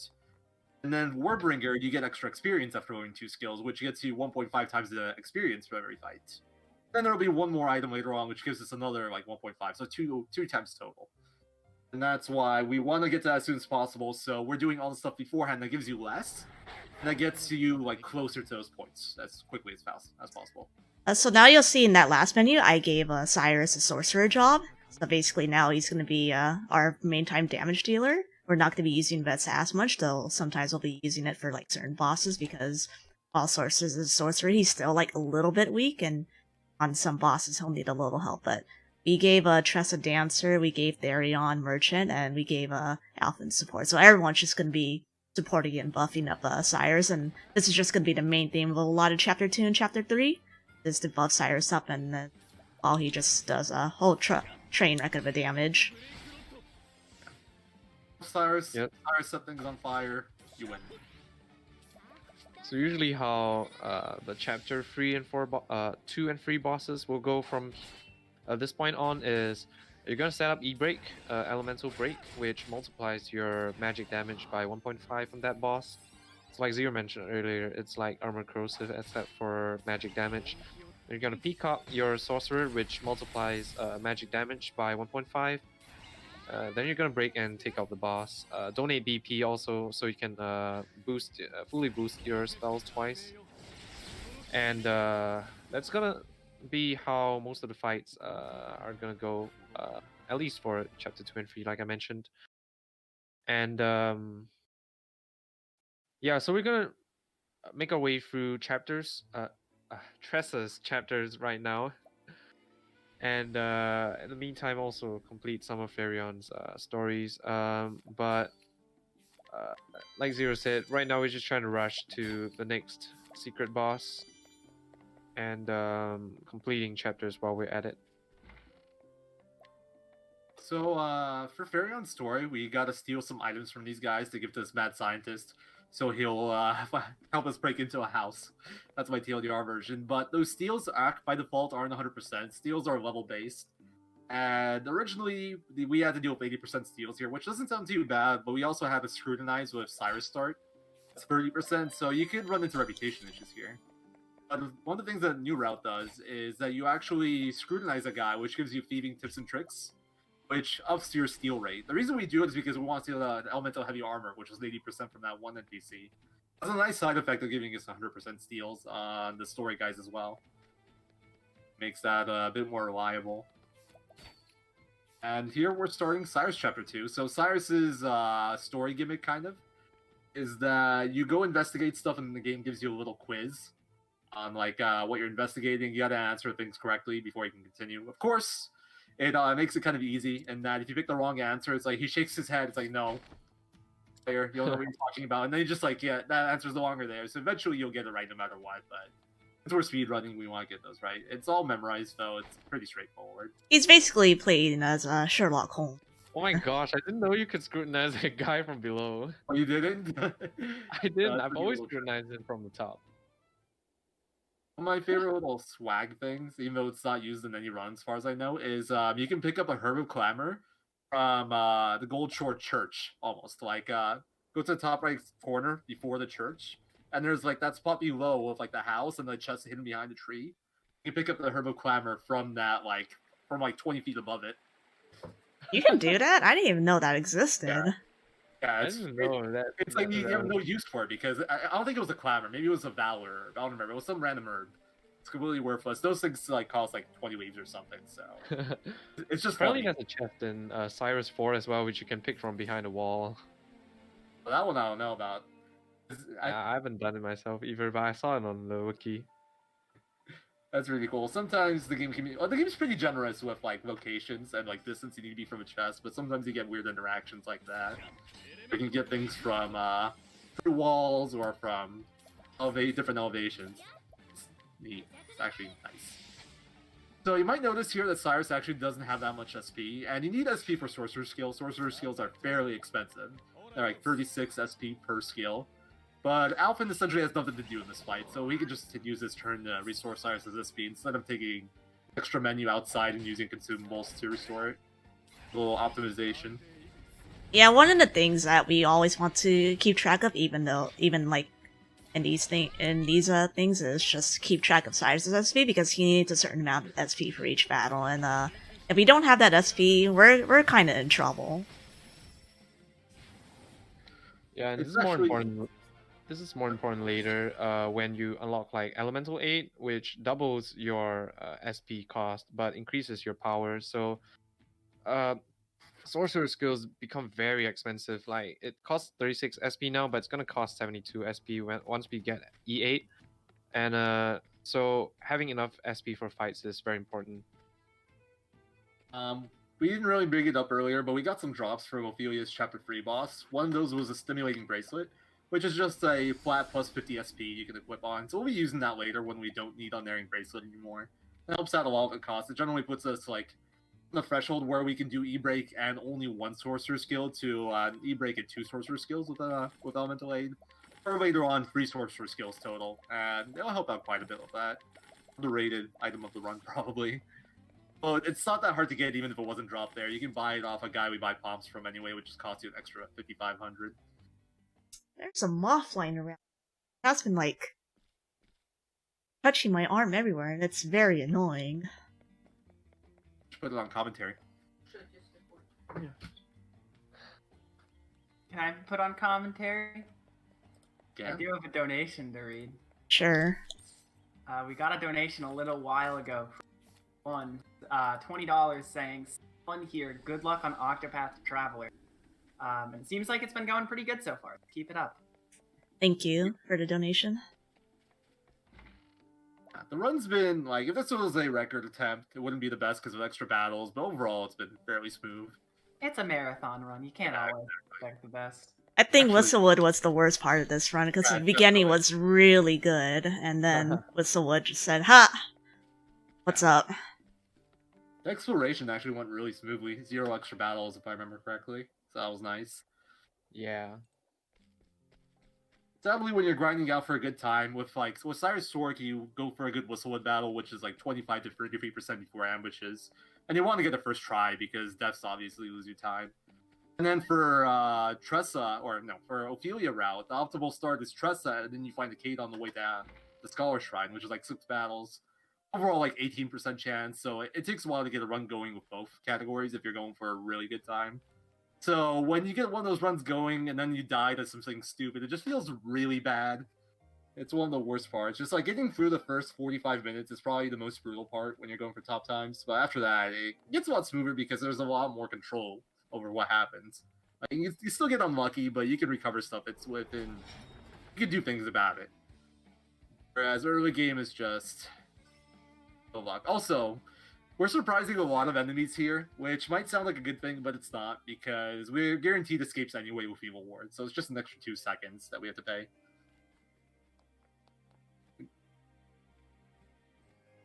So, coming up is Pharion's Chapter 2 boss. Sadly, nothing too interesting here. It's literally, it was Omar, essentially, which was Tressa's Chapter 2 boss. It's played the same way, almost exactly.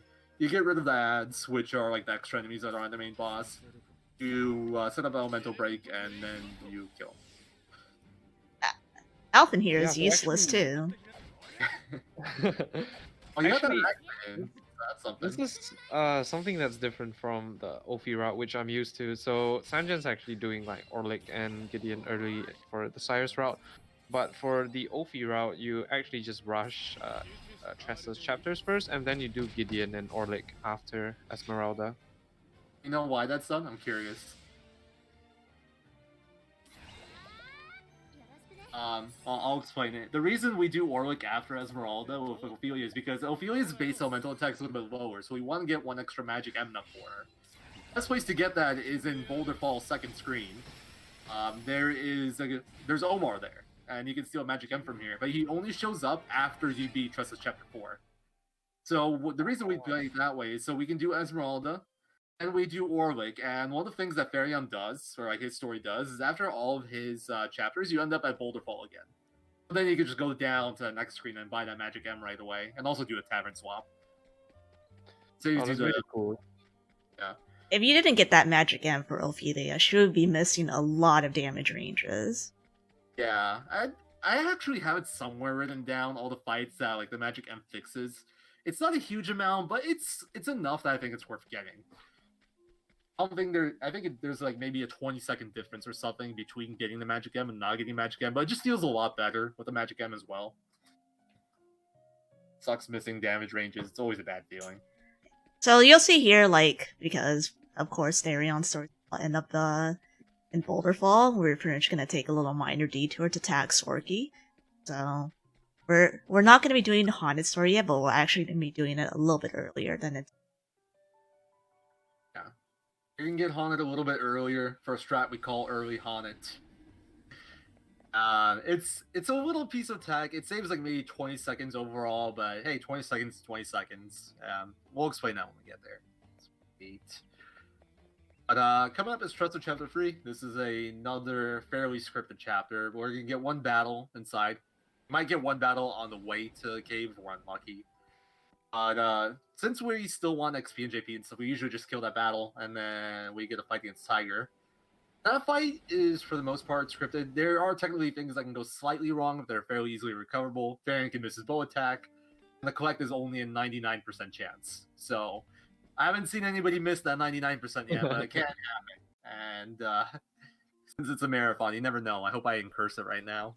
Well, I'm probably gonna be throwing the Soul Stone. I think I still have M Soul Stone. Hey, that's so fun. any, You gotta get the 1% chance to make things. I already did the 3% content. True. Sorcerer. Also, you can get Early Hobbit's pretty clever name. Also, you can get an encounter there, which is incredibly annoying. Like this screen, Trust 3 is a cursed chapter because these screens are horrible, especially in single story. But in the full game category, it's just like whatever. But in a single story, every single Trust runner hates this. Audra would know all about this. I think this is probably his most hated screen ever. Yeah, this screen is like the bane of my existence for Tressa single story. Thankfully, I'm kind of retired from Tressa single story for the moment. Kind of focusing on longer categories for at the moment, but totally don't regret this. Single story is really brutal, especially for Tressa single story. Yeah, they're all pretty brutal, some less than others, but for single stories, generally the way it goes, if you're going for a record, it's like the lower the time, the more brutal it gets. The more stuff needs to go right. That's you essentially need to get a good, you need to find the Kate, you need to not die to Scholar Shrine, you need to get through with minimal encounters, not die to her Chapter 2 boss, don't have any jank in Chapter 3, including random battles. Then as overall, the fight is absolutely brutal, where you need to get lucky to even have a chance to play, and then you gotta hit a 55% collect if you want a fast fight. It's just... the current fastest route is just rough. Extremely rough.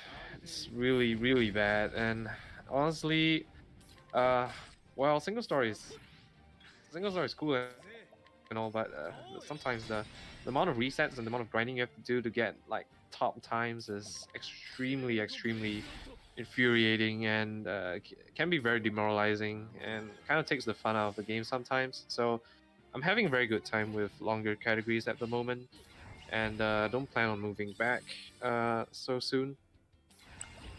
For some reason, you- I really... Sorry. So you'll be noticing I still did vets here. It's because even though Cyrus is strong, but this is a Chapter 3 boss, and they all still have quite a bit of HP, so we still need a little bit of extra firepower. I feel like there might have been something clever you can do if Cyrus could hit an elemental break turn 1 reliably, but even with Unerring Bracelet, I don't think it's guaranteed on Tiger. It's not a risk you'd ever want to take. Because... yeah, some bosses have a lot of evade. Evasion. What was... oh, sorry. So there is a cap on sorcerer damage at this point. Sorcerer's kills do 3 hits total, and right now we're damage capped at 9999 or just under 10k for each hit. And since Cyrus only gets a sorcerer spell on turn 3, he's essentially capped at 30,000 damage for that fight. He doesn't even hit that. He hits like 24k. So we do need the vets to finish out the damage there. If we could do two spells. What? Right in here. There is a way to break the damage cap later on. We're gonna need Surpassing Power, which is like the final support skill from Warrior. But we don't have enough JP for that at the moment, so it's gonna be a while until we get Surpassing Power. We teach it for Winter Hilt, which is kind of the middle-ish late part of the run. So for now, we gotta be content with hitting 9999 as our max damage. But afterwards, after we get surpassing power, we can really see where we can really see like the sorcerer job shine and do a lot of damage and finish bosses very quickly. So one of the ways we'll be mitigating that damage cap for a little bit is Elfrix. We mentioned that earlier. It's the Cleric Divine skill. And what Elfrix does is essentially whatever you do it again. So let's say you did vets, it would do 2 vets. If you do 2 Sork spell, you would do 2 Sork spells. So instead of having really big hits of like 20,000 damage for each hit, you're gonna have like so instead of like say 3 hits of 20k, you'd be doing 6 hits of 9999, which still does very good damage. It just kind of lets you mitigate that damage cap a bit without getting surpassing power. Eventually, we're gonna break through that damage by a ton, but it's a good temporary solution, and it also lets us knock off more shields at once because it is more hits overall. That's still a bit away. The other thing we're mentioning on Divine skills, sorry, I cut you off for 1 sec, is that they do have a set requirement on how much BP you have to use. They always require free BP, so you do have to set them up a bit more than any other buffs we're doing now. Go ahead then. But yeah, I was just gonna mention that we're coming up on Esmeralda, which is pretty very easy boss, but like I said earlier, there is some risk involved, especially when you're doing like the Cyrus route, because you can also get double tapped. I believe Sanjay mentioned to me before. This is a fight where cover strats come in pretty well, but it's kind of like Matthias in that depends on what she does first and who she targets. Still. Oh my god, I didn't know if your Alphen was crit safe there. No, he's not crit safe, but anyways, yeah, so I intentionally took off Tharion's bracelet because with it he would have been any attack would have put him into cover range. So the one thing we kind of exploit here to help our odds is the fact that her normal attack is physical damage and her red blade is elemental damage. We can kind of adjust our defenses accordingly, so neither one will kill us, but they'll both put us in red, which is 30% HP or less, and that's when characters start covering each other. That's like when they kneel down like that. So the fight space around cover quite a bit in that, so she can't kill anyone. If she kills someone, the fight gets really bad. You gotta try to recover it, you won't be able to kill right away, which means you gotta or 5 strikes at some point. It just becomes a mess. It's always improvised at that point, and it's not something you want to deal with. So this is a routing improvement that has helped a ton. I've definitely lost runs to Esmeralda before we came up with the current strats. It's a lot more pleasant nowadays. Yeah, we can see amputation as well. Kind of a cool attack. It does a lot of damage with Death Cleaver, and I forgot to mention this. You don't see this in Cyrus start, but for Tressa start, since we finished Tressa 4 right here, we are gonna get the 8 minutes long credits roll right after completing this chapter. Like I said, for Cyrus start, you don't get this because Cyrus's chapter 4 is completed much later in the run. So this is another difference between Cyrus and Ophi route is that Ophi route gets the 8 minutes long credits roll in the middle of the run, which for some runners like me is kind of a big deal because it's 8 minutes which you can use to, regroup yourself if something bad happened earlier, if the run's not going too well. More importantly, like it's a free toilet break. You can go to the washroom. Yeah, so breaks are healthy. We get a mandatory 8-minute break to do whatever you like. So if you have any announcements or anything, take it away. I have to be back in this bathroom and other stuff. See you all in a couple minutes. Alright, I don't have any donations right now. However, there are a few things I can say. Coming up after the current Octopath Traveler run is one of our bonus runs with Star Smiley, also playing Octopath Traveler, but playing Golden Axe. And very soon after that run, after the World War Z run, is a Final Fantasy IV Free Enterprise run. And there is a bid war going on for that. You can donate towards the Zeramus sprite that is going to be shown for the final boss. So the way the final boss looks is up to bid war. Right now, indie creepiness is the theme that is in the lead with $90. Homebrew silliness is stuck at $20. So make sure to get your money in if you want to change that.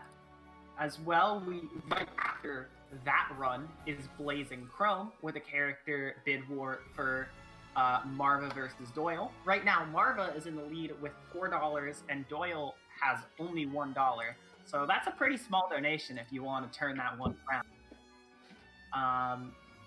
We also have some bonus incentives that got added earlier today.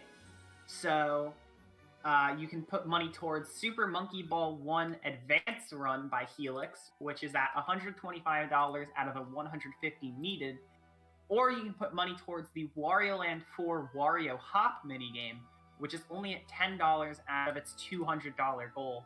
So there's a lot you can put your money towards coming up. And I'd also like to once again plug the Pokemon and the Pokemon and Phantom Hourglass name the character bid wars. That if you would like to name either the Pokemon Shield Excadrill, the Pokemon Red and Blue Rival, or the Legend of Zelda Phantom Hourglass file name, to simply put the name of your choice in your donation comment and use !file name in chat to see the current standings of the file name bid war. I can talk for longer. If you'd like, got a thing or two I can say. Oh, go for it, yeah. No, it's just like, credits are always a bit of a dead air for Octopath. That's usually when runners take their breaks, because you have 8 minutes, you just have to sit here and watch, so. But the credits are pretty cool in this game. It goes through all the normal credit stuff, but actually goes through all the bosses you've beaten so far, and it shows you how you beat them.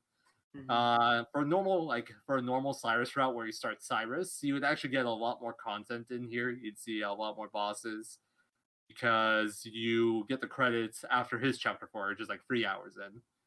You get to see most of the game. You can see here, Ophelia is beating Matthias with vets. That's actually one of the nice things about the routes that do Tressa first. This is like dead in the middle of the run. So, good time to get a snack, use the bathroom, whatnot. Don't have too much more to say, honestly.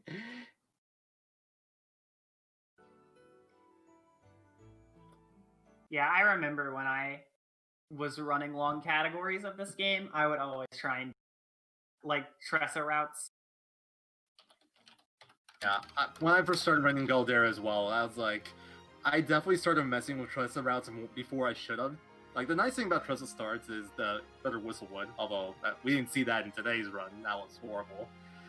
But this timing is fantastic. So, like, when I was first starting this category, I spent a decent amount of time just, like, swapping between Cyrus start, Tressa start, just trying to see which one I liked more. I was trying to see if I could make Tressa faster somehow, just so I can get this convenient bathroom break timing, because hours isn't horrible, but it's pleasant. It would have a nice break in the middle. However, if anybody ever decides to route all side stories, or, well, I guess it has already been routed, but if people ever route a bit more, people route that a bit more. I feel like Ophelia, Sorcerer, might be better, but the awkward thing about that is you still need to do Tressa starts. That category is about 6 hours long, so that 3-hour timing on Cyrus Chapter 4 actually ends up being better again. So there's a lot of thought that goes into our credits timing so we can take our bathroom breaks. Yeah. Well, I heard you mention briefly about having all the bosses that we've beaten so far in the credits. I'm not sure if you mentioned about the music as well, because I actually didn't know this until recently when I started like running Cyrus Start for some other categories. But I actually didn't know that like the last part of the credits song changes for every character you start with. So because I'm so used to doing Tressa start, like for Tressa single story and for Galdera, I'm used to hearing like the Tressa kind of a Tressa's theme song at the end of the credits. But recently, when I started doing like Cyrus Start for other categories, I noticed like the credits song was different towards the end. So it's kind of a tidbit. You'll hear it right And- now. Yeah, in the do that. soundtrack of the game, they're named after each character. They're each character's motif, so it plays a little bit of their theme before the title screen theme in the credits. This game puts a lot of thought into like the stuff you do. I like it a lot. It's very detail oriented. I feel like in its design, they definitely thought about like every little thing. Also, did you guys Yeah, know right. that the eight characters you can recruit, if you take the first letter of all their names, it spells out Octopath? Mind blowing. Oh yeah! Wow, I didn't know that. Wasn't there another one of Taco something? I don't remember that one. I think I like the Taco Taco- one more personally. There's Like a- Tressa, Cyrus. Or Tressa, Alphen, Cyrus, Sophie, or Ulbrich. Yeah, well, I don't remember the second part. Taco Pet or something? Is Yeah, it? is it Taco Path? I don't think it's. I Taco- think it can be Taco Path. Is there two? Yeah. Is there? Now, yeah. now there's- I'm hungry. I want some Oh, no. tacos. Well, you should I have want gotten some some on your boba. break right now. I can't because I don't.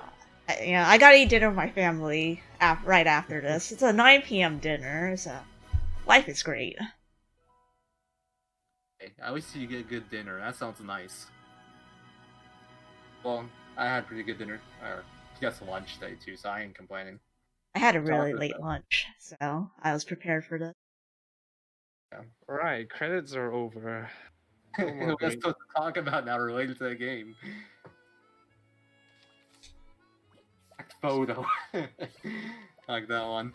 So we actually have enough JP now to learn Elemental Aid. It's shoot out for the advanced jobs. Instead of having an incremental job point requirement where it's like normal quest that goes from 30 to 100 to 500 to 1,000 to 3,000 to 5,000. On advanced jobs, it's actually a flat 2,000 per skill, so they're more expensive. At least they don't keep on increasing. We could have learned one more sorcerer skill earlier, but there isn't much of a point to it. It would have gotten the stronger strikes, which what that does is when we hit a weakness, instead of doing 1.3 times damage, we do 1.5 times damage with Cyrus. But that's not useful in any fights before this point, and we don't need any other element before this point. Now that we finished Esmeralda, and since we had a lot of extra battles, we have Elemental Aid, which is what that does is it multiplies the damage you deal with elemental attacks by 1.5 at the cost of double the SP. SP now gets tighter, but we get more damage, and that lets us do a few fights quicker. You're not guaranteed to get it before this one right here, so there's a non-elemental aid strat and an elemental aid strat. The elemental aid strat's a little bit more dynamic, so we're going to see how the turn order goes here. And that's pretty bad. It's average because Cyrus has knowledge staff for his fight, and he's always. I feel like it's one of the worst ones, but it's what you're going to get most of the time. Yeah. Because Cyrus is fast. But at least Therion was here, so like, we could skip the actions. I think we don't need a palm now since we can just donate BP. It's nice. But yeah, this is a 6-turn fight. With the standard strat, it's a 9, or not 6-turn, 6-action fight. The standard strat, it's like 9-turn or 9-action. Could have been less. It could have been 5 in theory if we had a different turn order. But it still saves like 20-30 seconds. Oh. And sorry. I always get confused with Alphen's story. Yeah. I was just gonna start straight out. So speaking of darting straight out, so the reason why we did Alphen after this was, if you notice, we bought a Lapis Lazuli in Grandport. That was used for this next quick quest, and then the place where we completed is in Moonstruck Coast, and then completing Alphen 2 just happens to be pretty conveniently close there, so that's why we do Alphen 2 right before we turn in this quest. It's the shortest path there. I think maybe Stoneguard might be close, but you also have the risk of the battle going from Stoneguard, so that's no fun. The reason we're doing Kid Quest, by the way, he doesn't give us anything too valuable in terms of rewards for the quest, but this is one of the requirements for unlocking Galdera. You gotta finish the whole Kid storyline. He has a role to play. So, we do have to do all those at some point. We just route it in as efficiently as possible. And now comes Cyrus 3. This chapter, like, I think this is the worst chapter 3 by far in the whole run. It's the only one that's actually threatening. Get unlucky here, you can run into trouble. Or so when OP Sork and Cyrus Sork, but you can still have issues here. Yeah, Yvonne is just a monster, even more so in single story. But I haven't really ran into much trouble with Yvonne besides once where I missed like staff 2 times with Cyrus Oh. in the OP route. That was rough. Yeah, that's But the silly one. yeah, like I mentioned, Yvonne is just a monster, especially in single stories. Yvonne himself is pretty tame, but the ads are annoying because they like to do tornado, the skill wind elemental attack, which hits all your characters for quite a bit of damage actually. So you can imagine in single story with very little defense and HP, tornadoes can just wipe out your entire party. In Galdera, if you get like unlucky and you get like a few tornadoes and you get hit early on by Yvonne. Oh, dang it. You're Oh a no, bad did you? Cross. Oh no. Like you saw there, it just reduced the amount of answers you had for the next prompt, and it's no big deal. But yeah, Yvonne, most of the time it should be fine. But like Zero said, it's one of the chapter 3s which something can actually go wrong. It's a little bit safer with Cyrus because we have Alphen, and Alphen's very beefy, and he also has cover. And Ulfi sort. We have Cyrus, who is a lot squishier and doesn't really have any value aside from breathing. Yeah, in Ophi's work, we kick Cyrus out as much as possible, so it's super underleveled. We give him all our best gear, and it's still not that good. But well, you got to do it. It's just one of the prices you pay for the route. You gain stuff from other places. Also, the other thing about Cyrus of Chapter 3 that kind of sucks is this screen coming up here. It can be pretty bad. Oh yeah, it's definitely a cursed screen. Yeah, I'd say it's like 50-50 on getting a battle. I don't know. You can also fail this escape, and when you fail this escape, the monsters are pretty tanky. They don't really die to Cyrus even with Elemental Aid, and then you're just sitting there pondering your worth. Yeah, because especially like they have an AoE attack which can heal themselves, and that's really, really annoying.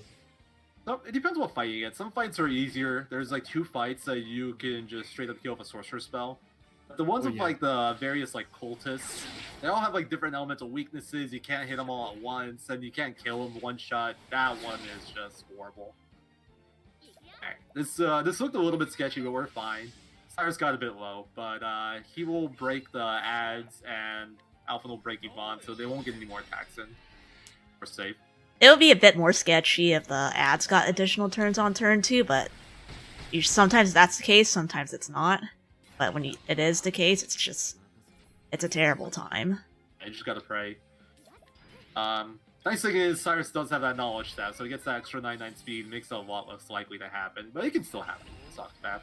Speed isn't a relevant stat, except for avoiding crits. Apparently. Now I'm wondering if there's knowledge staff on Malgard to avoid crits. I kind of want to see if I can do something with Opie there now, but she has trouble hitting like enough damage without the BT staff. I never did it for Ulfi because like even the range maybe like slightly sketch on Cyrus, especially at level 35, and then Ulfi is just like, nope, I'm not even touching that. Yeah, she's a bit weaker, and she's also tankier, so she can survive a crit too. Another time, so it's not scary. Now here we're gonna do our first little detour. We're gonna get Haunted, and we're purely gonna get Haunted. We're not gonna do the rest of her story aside from in chapter 1s, but we're just going to do Haunted so that we can get another side quest done. So not only do we need to complete the Kit side quest, we also need to complete the Alephis side quest. So Alephis is this person who kind of has the hots for this weird lady named Lilac, and then we just basically no hate.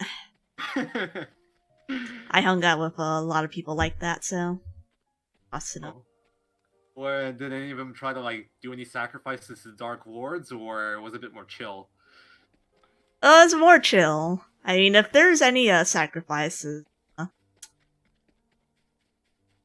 Weren't involved. yeah, or hopefully I wasn't involved or. I see, with that possible deniability, I get you. No, but I completely lost my train of thoughts. Oh, this is actually a pretty good fight. So we actually don't have enough damage to one-shot Gisarma with a sorcerer spell yet, despite him being a Chapter 1 boss. He's actually like the tankiest Chapter 1 boss by far. I think he has like almost 10,000 HP. But if you have somebody before Cyrus, you can give him some BP, and then you do one-shot him with one sorcerer spell. If you have Cyrus first, you gotta use an Elstone there as well. Which isn't too big a deal, but it is one more resource we have to burn. And then we're gonna make a quick trip to Boulderfall to start Alphas. So I mentioned earlier differences between like rogues and nobles. Like rogues can do stuff without level requirements with a chance of failing. Nobles have that level requirement. This is where early Hana comes in. We gotta go fight and beat up Alphas. And Olbrick can't do it until his level 25, so it takes him quite a while. But Hana, since she's a rogue, she can go and provoke him and do it no problem. The other downside of provoke is that you actually can't have the character fight. It has to be like you're supposed to use your animals, which is like Hana's thing. She can capture monsters and she can summon them. You can also use items, so we use Soulstone, and that one shots him. You know, in casual playthrough, I actually didn't know you could use Soulstones until like very late in my casual playthrough. And once I did that, and once I found that out, I never used my animals again. Yeah, same here. I was capturing like lizards outside Haunted 2 to like fight the tree or something. I don't remember. And I'm like, wait, I can use items? This is so much easier than I thought it was. Yeah, exactly. Thank God for that. Imagine we had to route an animal, like, summon captures, so we can, for the complete Haunted story. That would be the worst story ever, but that would actually be interesting, because we never really use summons, and Yeah. or aside from the sign ones, and then Haunted one, the extra box. I always wanted to No, look at that for, Shut up, Haunted man. single story. See if, like, there's, like, maybe something more efficient, instead of, like, getting all these soul stones, maybe there's a monster worth catching. That's, like, you could use for a lake or something. It's a silly idea. But here we're going to be doing some warping shenanigans. So the next part of Alpha's quest is in Saints Bridge, but it's on like the first screen off to the left. And there's also something else we want to do in Saints Bridge, which we'll get to a bit soon. But for Alpha's Chapter 3, it's actually really efficient to warp out after a few story points because distance from where you were is longer than the distance from the start of town. And Therion Chapter 3 doesn't necessarily benefit from doing these warps, but you don't lose anything. You kind of just warp back and forth between them. You also use the tavern here, since you got to do something in the tavern anyway, swap Tressa back in, which is very convenient. And that lets us get away with like getting Haunted and doing her stuff first without really changing the route too much in a negative way. Downside of getting a character like ahead of like when we want to use them is that they're forced into our party essentially for their Chapter 1s.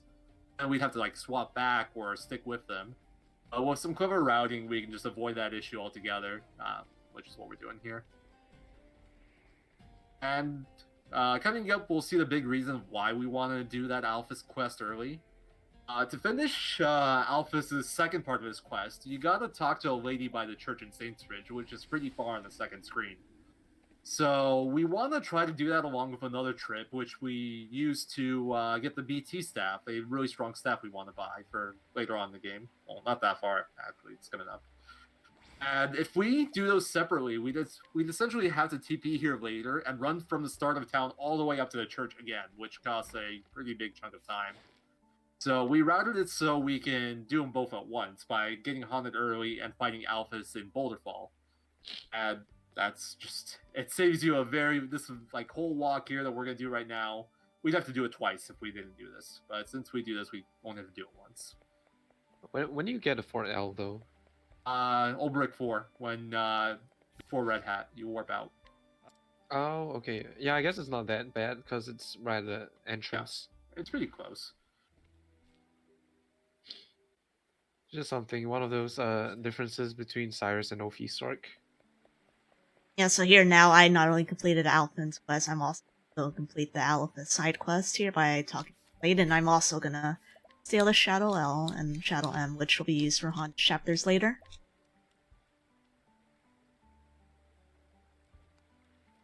So a lot that we're getting done here. Like you mentioned, we're gonna buy BT stuff here, which is very powerful stuff, which will be used for dealing as much damage as we can for the later bosses, and getting a lot of chapter stuff done as well. Like you mentioned, again, Alphen's chapters are notoriously long, having a lot of cutscenes, and in Bridge having to run back and forth. So it's very efficient to just do other stuff uh, while you're at it, teleporting out to some other place where you have something to do. So, like I said, you're gonna be seeing this a lot in the run. We're gonna see it again later. During like for example, Ulbrich's chapter 4. So it's an interesting bit of routing that went into Galdera route. Also mentioned that the item we bought, the BT staff, so battle-tested gear, there's like a battle-tested weapon for each weapon. And they're all considered like top-of-class weapons. I wouldn't say they're the best for each one, but they're close. There's some where it's arguable. They're also really expensive.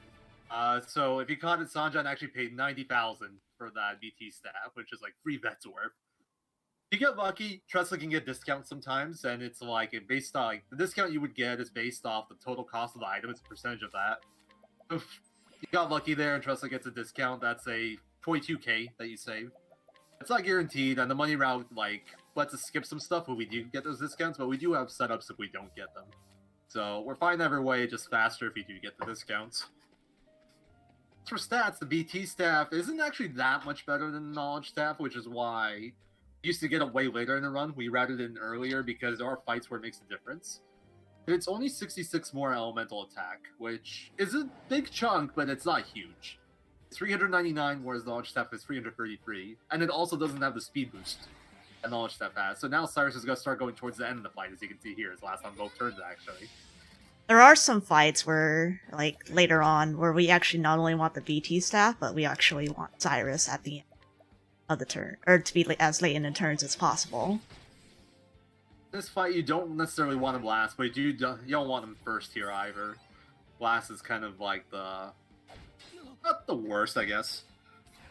Because if you get him a little bit earlier, you can do this Glacius earlier, and you can take out those 2 ads before they get a chance to hit you. And then this turn 2, there's like 2 characters here that don't have anything to do. You can't collect or steal Gareth, so essentially you have 2 dead turns before you get Cyrus' turn.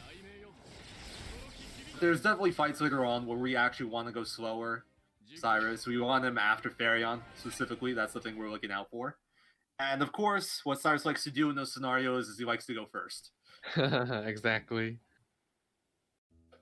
Alright, so now that we've done a couple bosses, we can now learn augmented elements and most importantly Aelfrix for Therion, and then now armed with that, we're off to face Deora. Excuse me.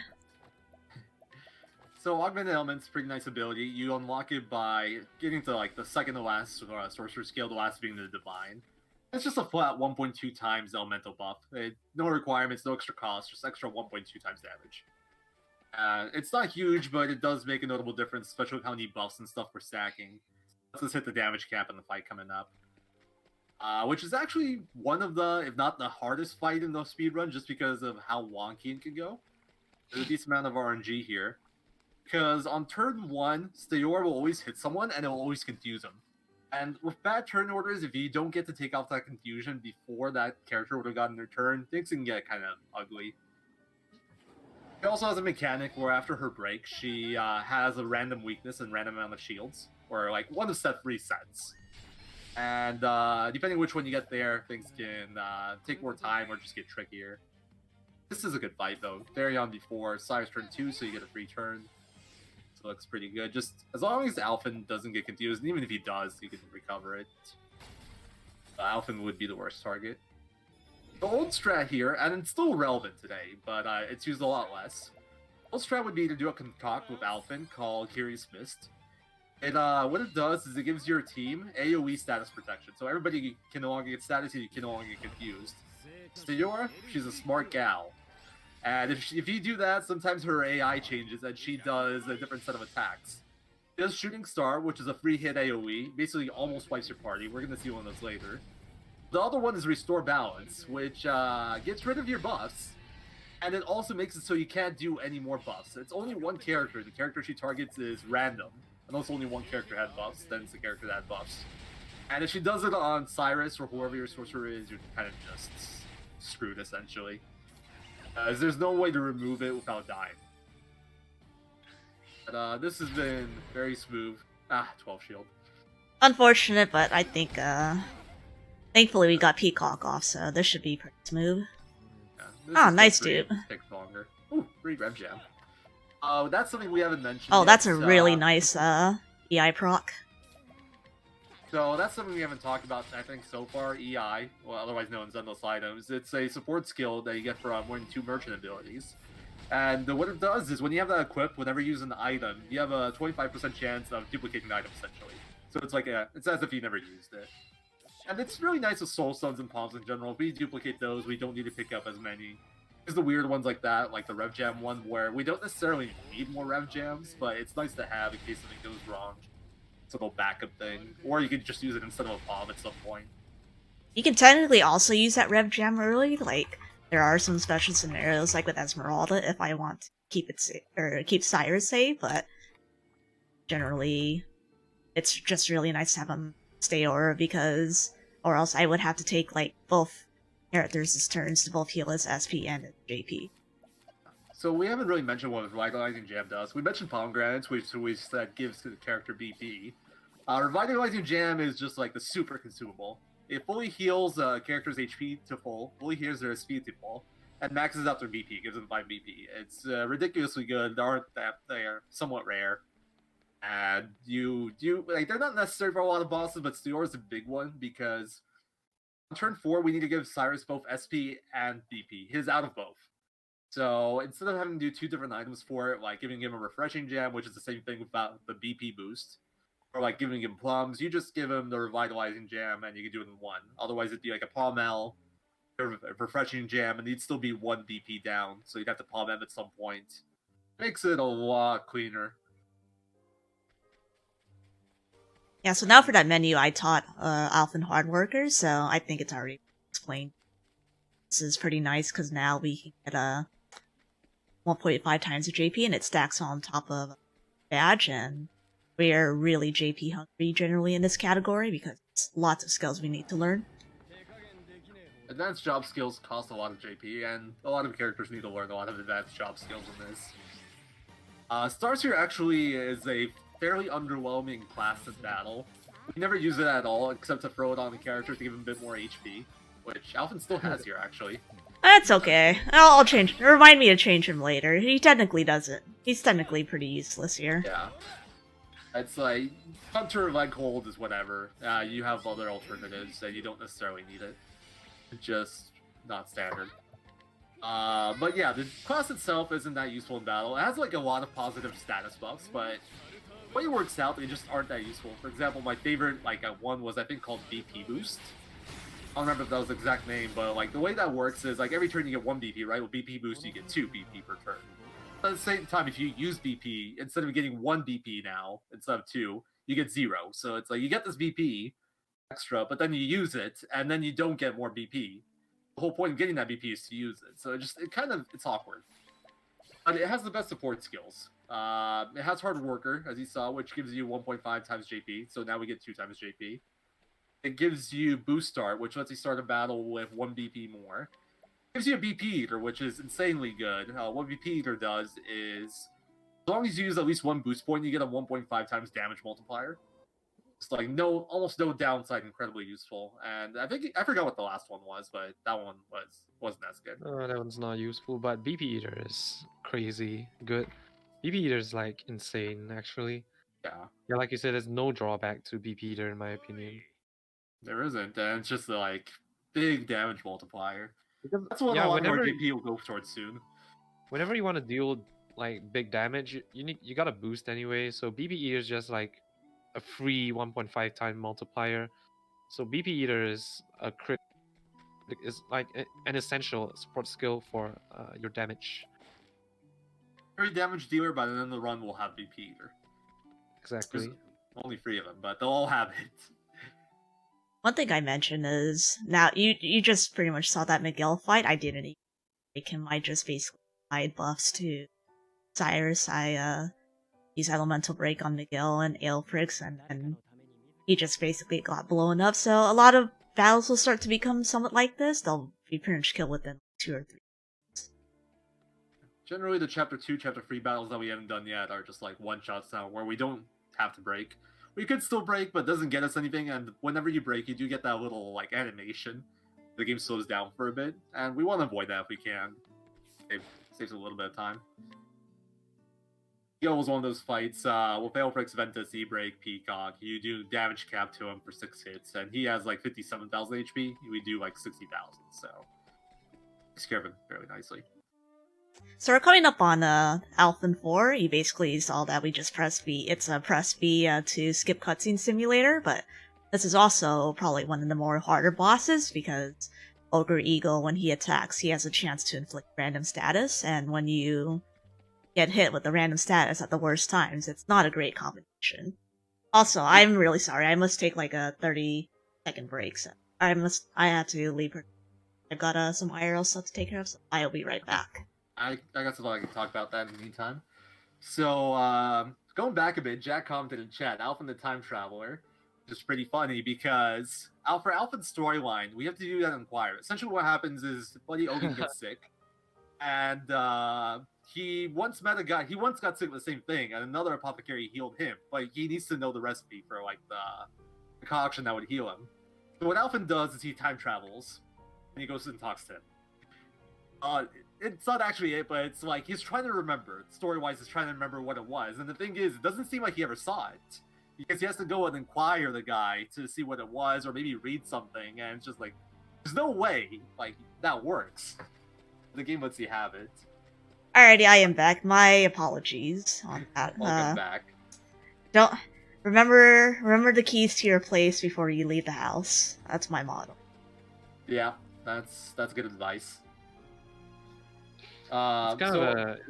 Sorry, yeah, go ahead. I was just gonna mention Ogre Eagle. So Ogre Eagle, turn 1, it'll only attack 1 character at a time. And the status chance, it has 6 different statuses it can apply. We only care about 2 of them, so it's like 1 in 3 chance we get a negative status, and if we do get one, we just get it applies.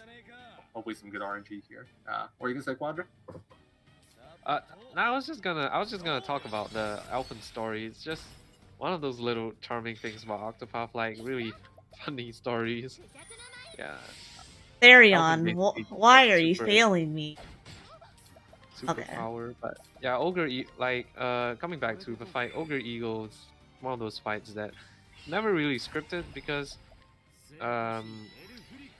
like Sanjay mentioned, there is a chance of like bad status ailment happening at bad time, but for the most part, Ogre Eagle is should be fine. It can be a bit faster if, let's say, Therion goes before Cyrus turn 2, then you can just use Elemental Break on Eagle, and it makes the fight a bit faster, but generally it's fine. We're gonna collect Eagle because he gives a lot of money, and this is important for the money route, because if we miss this collect, we have to basically hope we get some discounts and in order to get some items earlier. Otherwise, we have to delay Viper Dagger mainly. Delay like purchasing Viper Dagger, which is slightly slower, but it's not the end of the world if we have to delay it. I'd say the Ogre Eagle is probably the most unscripted fight in the whole run. It's not necessarily hard. You generally get it in 3 turns. It's more a matter of how you're going to do it, because turn order is really relevant, and status can mess with things. And his turn actually matters too. Like turn 2, you can let him attack you. He does 2 attacks, and they both hurt, but probably won't kill someone unless they like triple tap him or her. Or if you got like a defense debuff from the status, and then that character gets hit again. So you do want to leg hold, but sometimes you want to just try to prevent status, and then you might have to deal with that RNG. There's just a lot of different ways you can play it, and a lot of different ways it can go. Coming up is another fun fight. Winterhill, and this is also where we teach the passing power, like I mentioned earlier. So we are gonna see finally Cyrus breaking the damage cap. And Zero, can you explain how the Winterhill fight has changed? I can. So, something we haven't actually done yet is fight the fourth secret job fight, which is Balagar, the Rune Blade. So, one of Balagar's abilities is called Transfer Rune, and what Transfer Rune does is it, like, whenever you cast something on yourself, it'll apply to all your characters. The Merchant has an ability called Sidestep, which essentially lets you dodge an attack. Like, you're guaranteed to dodge the next attack. What we used to do before was we'd go fight Balagar, we'd get that, we'd teach Tressa Transfer Rune, then it has to be her because she's the Merchant base. And need to have Rune Word secondary. And you would make all your characters dodge when Hill's attack, which is like, she has an attack called Phoenix Storm, which hits like 6 to 10 times. It hurts a lot, and you just need to survive it. I should say, don't blink. Yeah. So that was like a 7-turn fight back then. We routed it down to a 6-turn by, instead of doing that, we would use mercenaries and like physical attack debuffs on her and just tank it. We brought her down to 4 turns by breaking her before we ever saw that Phoenix Storm attack. Now with early BT staff strats, we actually have enough damage to just do her in 3 turns every single time. So it went from a 7-turn fight when I started running this game personally to a 3-turn fight, which is really cool. The things we do miss though is before we used to collect Winterhill for 80,000. We don't do that anymore, but the requirements aren't as strict as they once were, so it's not that big a deal. And we pick up money elsewhere. Like, we collect Ogre Eagle for 60,000. A 4-turn fight and above, we always collected. But, yeah, we're just gonna buff up Cyrus. BT Staff is actually really important in this fight, because that gives him the damage to one-shot. Without BT Staff, with Knowledge Staff, it would do you, like, 6-7k short, just enough that you can't finish without him, turn 3. So you'd be, like, 1,000 damage short. And when he's done. This used to be the biggest run killer, I think. So, apart from surpassing power, and you saw Alfrix there, which Zero mentioned earlier, it basically just doubles what you do. Sanjan also taught Tressa Elephant's Enlightenment, which is another buff which you can stack on sorcerer spells.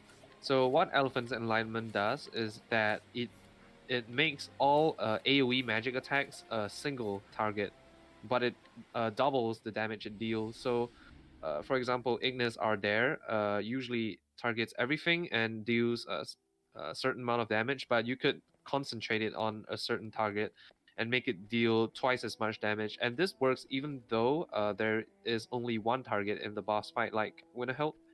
So Elephant's Enlightenment in this case just becomes a free 2 times multiplier to your damage on top of Alfrix, which is another 2 times multiplier. And then we stack E-Break as well, which is 1.5 times. So there is a lot of damage stacking going on, and you can really see how powerful the Sorcerer can become. And I mentioned earlier as well, so Sorcerer is really good because you can stack all of these buffs versus something like Rune Lord, which has access to Balagar's Blade and is really powerful, but you can't stack Elephant's Enlightenment, and you can't stack Alfrix on Balagar's Blade. So in the end, sorcerer spells are really what you want to go for when you're aiming for like really high amount of damage. I also want to mention speed's a great stat. I don't want Cyrus first in these fights, but you know, despite all of that, he was still first, but not a big deal. He's trying hard to throw. So I'll let you guys explain the Balagar fight, because it's also a little bit stressful, because I have to deal with a lot of cursor shenanigans. So I should mention that one of the things that might not have seen in the previous fight is Alphin's Concoct. That's actually what makes these fights work really nicely. Because Alphin's very versatile. We can keep him as a dancer, and then we can also still apply buffs like Leg Hold, or debuffs like Leg Hold, which is making the enemy go last next turn. And even hit him for a shield at the same time. Like Urs Winterhill, he knocked off a shield and he made Winterhill go last. This fight, he doesn't have a... Wait, does he have a job? I don't remember. I don't think he has a job here. But like, let's say Tressa was after Cyrus here. What does a concoct with Curious Bloom, which can make a character go first. And in this fight, we need Tressa before Cyrus. So if we got unlucky here and Tressa was after Cyrus, we would do a concoct to put her in the front of the turn order, which makes this fight work. So Alpha's kind of the secret sauce to all these secret job fights, so like, they wouldn't be possible without him. Alpha is so good. Concoct is a busted ability, really. Concoct, Essence of Palm, Curious Bloom, all busted. I also like to point out Cyrus went last. Pretty much dead last on his turn, because speed's a great stat. Knowledge Staff, Speed, ha ha ha. How else are you train of thought? There was something. Don't blink either. Basically, Balgar also got pretty much completely up, like 180 to 110 HP. Not a problem. Yeah, easy peasy. I just remembered that the other thing with the previous route before we adjusted a few things. Valgar used to be done before Windhill because he needed that transfer room. But it also meant that the fight was slower because we weren't as geared up then. This used to be like a 6-7 turn fight that had some variance and stuff. Now it's basically 100% consistent free turn. I think the only way he can run into trouble is if he crits Cyrus. Which I think he does kill Cyrus in this route. With Ophelia, it's like a range if she gets crit, but that's the only way anything can go wrong, really. That's also why I equipped the knowledge stat, because having extra speed means that he will get crit hit, and I generally just do not want crits, especially if I'm on good pace, but that's only if Cyrus is level 36, because at level 35, with knowledge stat, he just does too low damage, and not even and Soulstone L will fulfill the damage range. So if I'm level 35, I'll always keep the BT staff. BT staff, best staff. So one thing I forgot, I guess like a hidden thing is that items here is that levels actually give you kind of a hidden damage boost. It's not noticeable, like it's a very low amount, like just like 0 point something.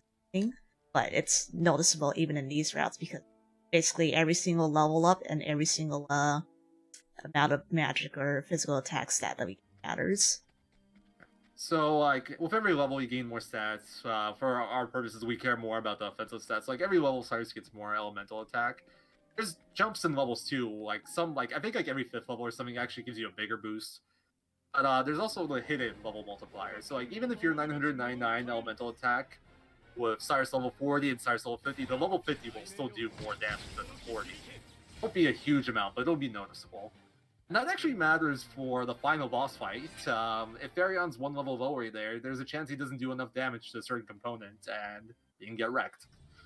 Which somebody found out very recently. Was it you, Quadra? I ran into that?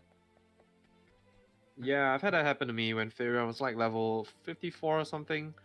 He used to be level 55, I believe, or 56. Basically, he was one level lower, and I missed the damage range.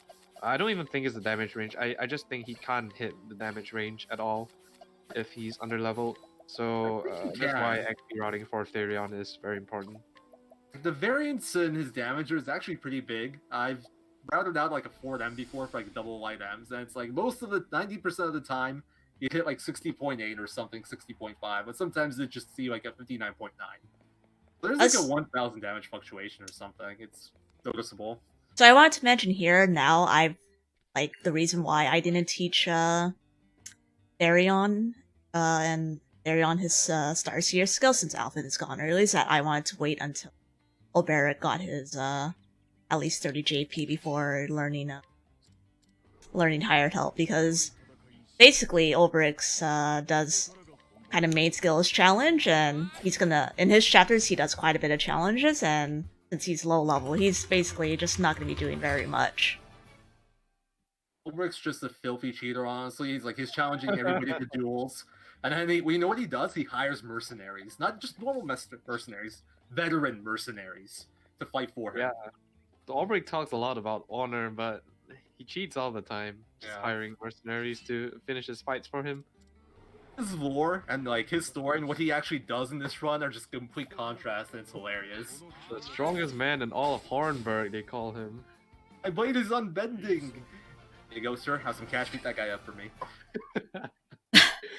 Yeah. So Ulrich's chapters tend to have like a lot of fights, and they don't really die to like just 100 attacks. They actually have a little bit of HP, so that's why we put the BT stuff on Sirs, because we want him to go last. And we actually also saw Tress the Dancer, because we kind of, for some fights, just need some buffs, but not necessarily elephants.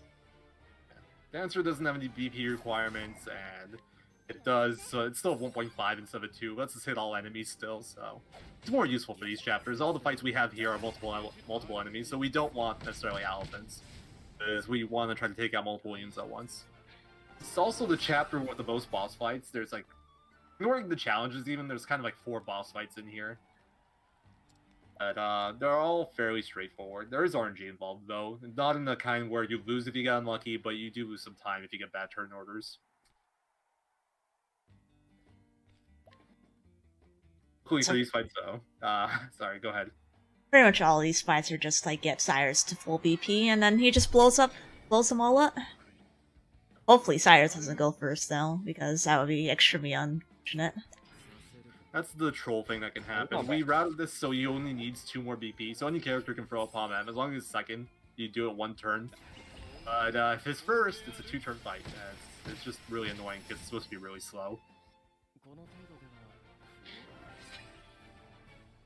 So we're actually gonna get a skill known as BP Boost Start later in Albrecht chapter 4, and after that you're gonna see a lot.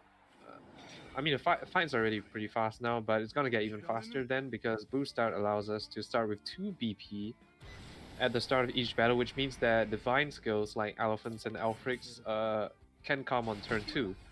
So right now we usually need a Palm S, which gives 1 BP if we want to have a second turn divine skill, but afterwards we don't need to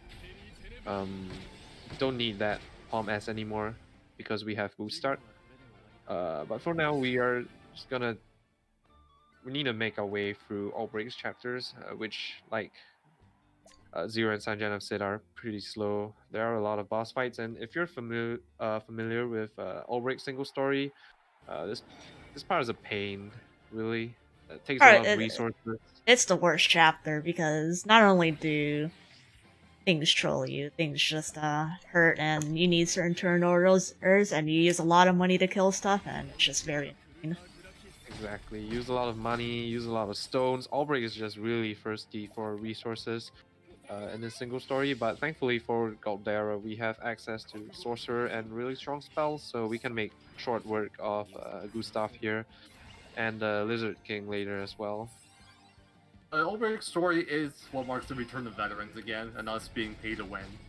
Everything else at this point we can handle just fine without vets, but Albrecht's challenges are the one thing we still use them for. In theory, if Hana could have used them, we'd use them there too, but since she can't do any of her own skills, we just have to toss soul stones in those fights, which is a slightly less pay to win thing. So this is the last time we'll be seeing a BT staff for a while, because for the rest of the fights we want Cyrus to be fast, and he pretty much will just, like, completely destroy anything that he comes across anyways.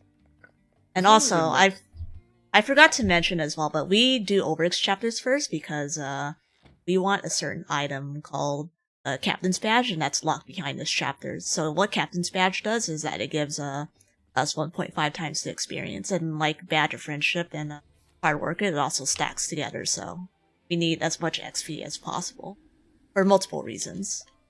Yeah, so there's a lot of thought that actually goes into routing for Galdera. Basically, certain items are unlocked after certain chapters, and the routing comes into play when you finish a character story and you are able to unlock certain items after their story. So, like Sanjay mentioned, there's Captain's Badge here, and there's also going to be one later, a Primeval Bow, which is unlocked after Hanet's chapter 4 in Victor's Hollow. So, like I say, good bit of thought that goes into routing items and when you obtain them.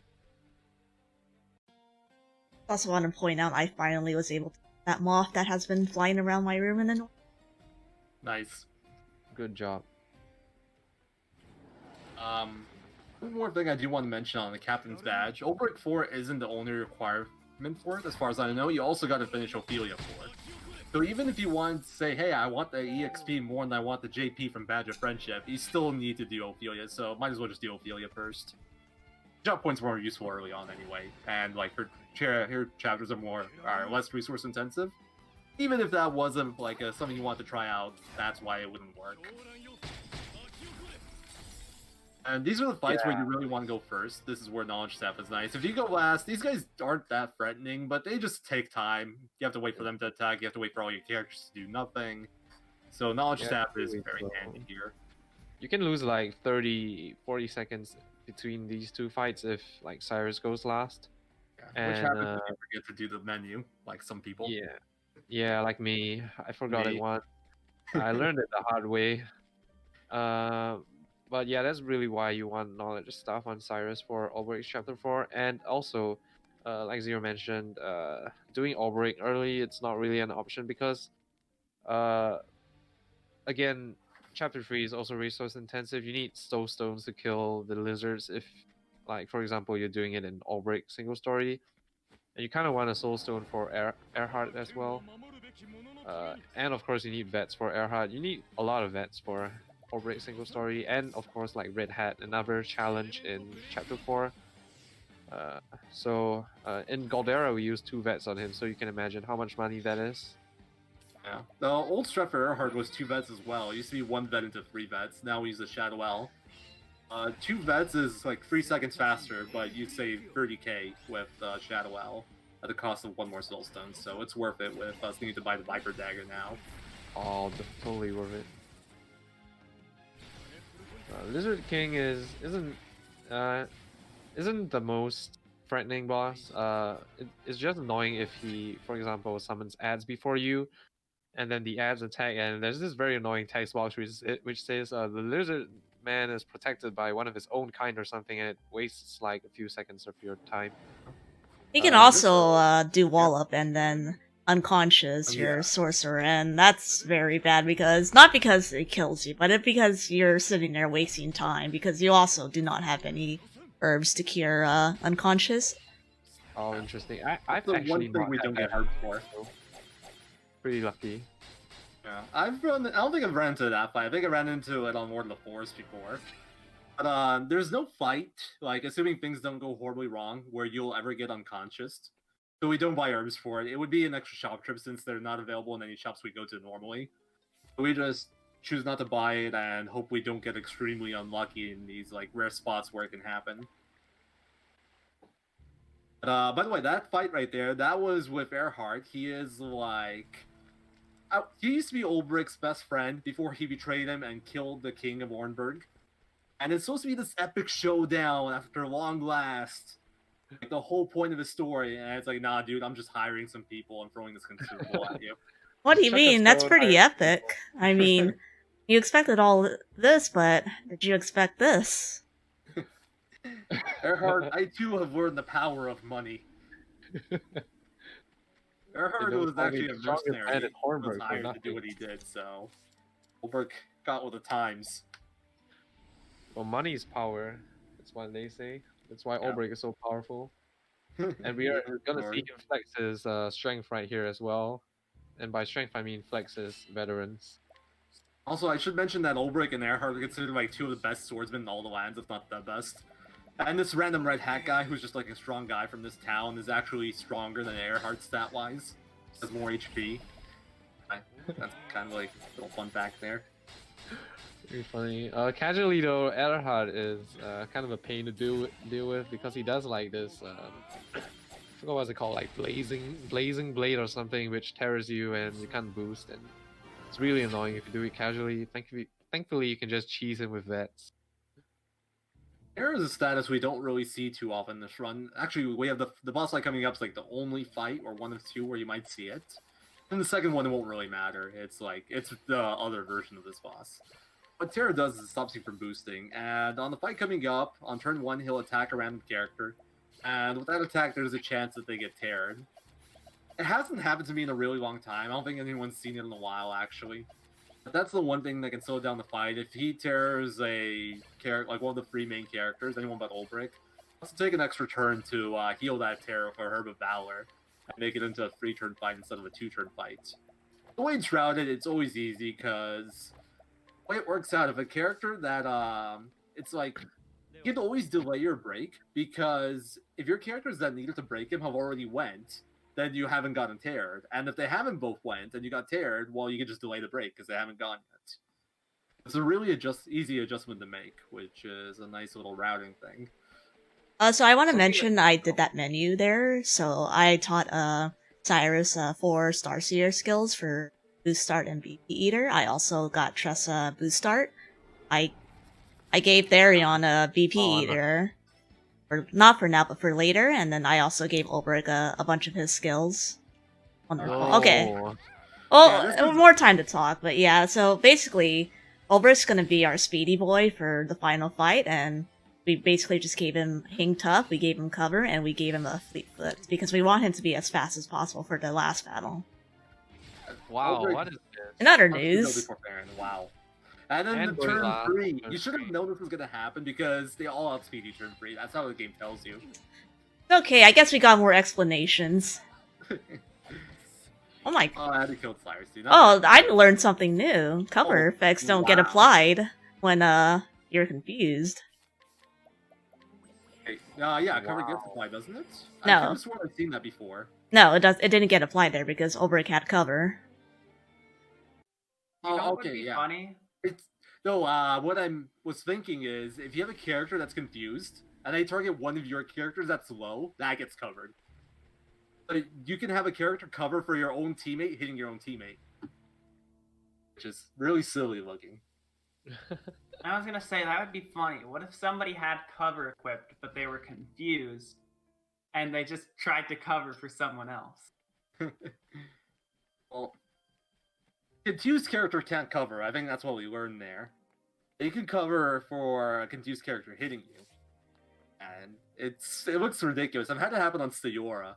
I think it actually screwed me up because it made someone die to shooting stars where they normally wouldn't have. I think I remember that. That was so bad. Yeah, this is why Steora is probably one of the worst fights. Yeah, she always gives you something new. Well, no, what she does is in practice, it's the easiest fight ever. Everything goes super smoothly, but in the real runs where you're on good pace, she always gives you something new. Also, we're safe here. He attacked Farion right away and we didn't get teared, so standard fight.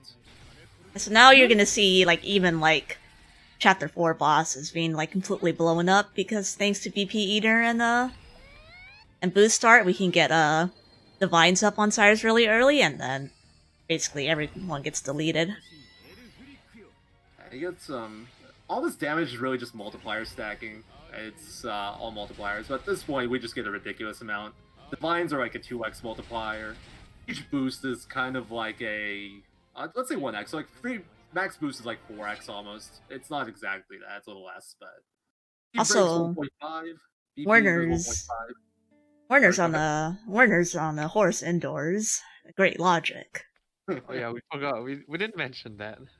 Where is a meme? Apparently he came from Pony Island. Okay, Farion. Okay, Oh. good job. So that's another one of the accessories which we steal to give more speed to Ulbrich. We're gonna be equipping the sprightly necklaces on Ulbrich for Galdera. Like Sanjan and Zero mentioned, we want Ulbrich to be as fast as possible because ideally we want to see him before Therion on the final fight. But apparently it doesn't happen in PB runs very often. Thing I want to mention real quick is we passed by that house that Alphin's Chapter 2 kind of took place in, where he was taking care of the girl. And their mother, I forget her name, I think it's Marlene, she actually sells an empowering necklace for 19k. You can also steal it 55% chance. That's a plus 1000 HP item. Other versions of the route would get that one. They'd also get one more. That's to west of Worcesterville. Those have both been cut out now. So we used to get free 1000 HP accessories. Now we only get the one in Northreach. That's one of the new time saves we have. Everything still works out just great. Like, there are some fights that are technically a little bit riskier. Like, if you had those, you can make Red Eye completely safe, for example. It's still a fight where it's like the odds of something bad happening are pretty low, so we roll with it. And we save some time and we save some money. Or don't have to worry about steals as much in the case of Marlene, for example, because we'd normally steal that. So, the reason we're going to Northreach now, this is where Farion's Chapter 4 takes place. We just started Chapter 4. Here we got to do a fight. We're going to come back later because warping out makes more sense. But the reason we're going here specifically now is because we want quick access to a tavern. For his story, we end up right outside the tavern. We do all the stuff we got to do in there, and we swap Haunted back in because it's time to do Haunted's story. And that's how we do that efficiently. Can't start a character's chapter 2 if they're not in your party, so if you didn't do this at a tavern, you'd have to like go into Stoneguard, swap her in there, run to the tavern, swap her in, and then from the tavern start the story, which puts you back at the front of town, and it's just like, it's slow, and it's inefficient. Alrighty, I had to heal Haunted there, so the cursor's gonna be somewhere different after Lord of the Forest. And also, I forget this like 100 times. Don't need it. I actually need it. King Axe. So, interesting thing about Lizard King Axe, it multiplies all thunder damage, lightning or thunder, whatever you call it, base damage by 1.3 times. So this affects not only your elemental skills, but it also affects soul stones. So, for example, with Hanet equipping the Lizard King's axe, she will deal 30% more damage with all thunder stones. So let's say on an unbroken enemy, it usually does 2007, but now it will deal 3005, which is as if you're hitting an enemy for a weakness. And this can come into play, for example, on Nathan's bodyguard, you need two large stones which hit for weakness, so like Fire L or Thunder L with Lizard King Axe, and then you need one more M stone. And but let's say you don't have enough Fire stones, you can substitute a Thunder L if you have Lizard King Axe equipped. So this is it's pretty useful. Lizard King Axe is not the only weapon with such properties. So we're gonna get like Primeval Bow and Trade Wind Spear later, which multiplies wind damage by 1.3 times, and these weapons actually stack on top of each other, so it's very useful for late game when you can stack like multiple weapons which boost a certain element. And interestingly enough, there are only a few characters which are able to equip two weapons which boost the same element, Tressa being one of them, and that's why you will see Tressa being the sorcerer for Galdera and the Gauntlet, because she's able to equip both Trade Wind Spear and Primeval Bow, which boosts wind elements. So Ventus Salter becomes like hits like a truck basically, and you see that when we get there. But right now we're just gonna make our way through Hanet's story. We do So, Haunted yeah. Story next because we want to unlock the Primeval Bow, primarily, and if Primrose right now just doesn't offer any value, and we actually want Primrose as high level as possible for later on. I just want to mention that mentioned a few characters can only double stack a weapon. But for all side stories, I will be employing the Therion Sorcerer, Herald Sword, and what was it, Heapcott's Dagger? Default dagger, yeah. There you go. That's how you do it. Stack the fire with Therion Sorcerer. Not Ulbricht's work, I'm extremely I disappointed. love Or it's because Ulbricht can't equip the dagger. Otherwise, I would. They're just given the Trade Wind Spear and the Primeval. Primeval. Primeval, yeah. So fun. You already got that with Tressa. You want something different. Yeah, but you don't want Ulbricht's Sorcerer? Like, his lines are so good, and you just can't be like a warrior type dude just like busting out his staff and then just like destroying everyone with magic spells out of nowhere. I mean, Therion Sorcerer, I feel like it's just as weird as Ulbricht Sorcerer. It's actually, I think, worse at it than Ulbricht is. I actually looked at that as a route idea for a bit, and I just checked Therion's stats after. I'm like, wait, this is a terrible idea. Dude has like no SP, no elemental attack. It's so bad at it. And I threw that out the window. Ulbricht has the lowest elemental attack in the game. Yeah, he's got really low SP too. Yeah, exactly. Therion wasn't actually like any better. That's the thing. Maybe a tiny bit better, but it was really a difference. I think Ulbricht is like bottom tier for SP and magic attack, elemental attack. But Therion is like second lowest. Something like that. The one bright side of doing Ulbricht's work, though, like we meme and stuff, but Ulbricht Sorcerer can use Sorcerer in his challenges, which is actually pretty useful. Saves you a decent amount of money on bets. Really Sandra cool. actually has an all main stories route that uses Ulbricht Sorcerer. Are we gonna see that in the marathon? One day, Ulrich will have his revenge, and he'll show all the other fancy sorts that he's the true king. I'm sorry, Sanjam, but I'm almost gonna be my nobles route is almost done, so I'll probably be doing a run soon. So Ulrich Sorcerer won't be the top anymore on nobles. No, Oh. never lucky. You got the double tomahawk, right? I'm just assuming I missed it. Yeah, I got the double. So I think one thing that you guys have all me tried to do that I haven't explained is like I've actually tried to like kind of cancel out of the or like advance through the chat at like very specific times, like right when right when like the cutscene kind of fades away. So this is what we call a text skip. Like it'll save you a little time, but like I will try to do it between chapter transitions because it skips like the little chat box that they have, and it makes it really convenient. Also, nice blind. Watch the panic slash hit anyway. Hey, the blind actually did something. Aleg's a troll in Hanet single story. Yeah, I hate Aleg in honest story. Super troll. He can panic slash you, which makes you confused, and you can hit yourself. And then he uses Dagger Storm, which is not only very slow, but it probably can kill you if you're unlucky for some routes. And then you already use Soul Stones, so you just gotta reset because you don't have any more. Yeah, exactly.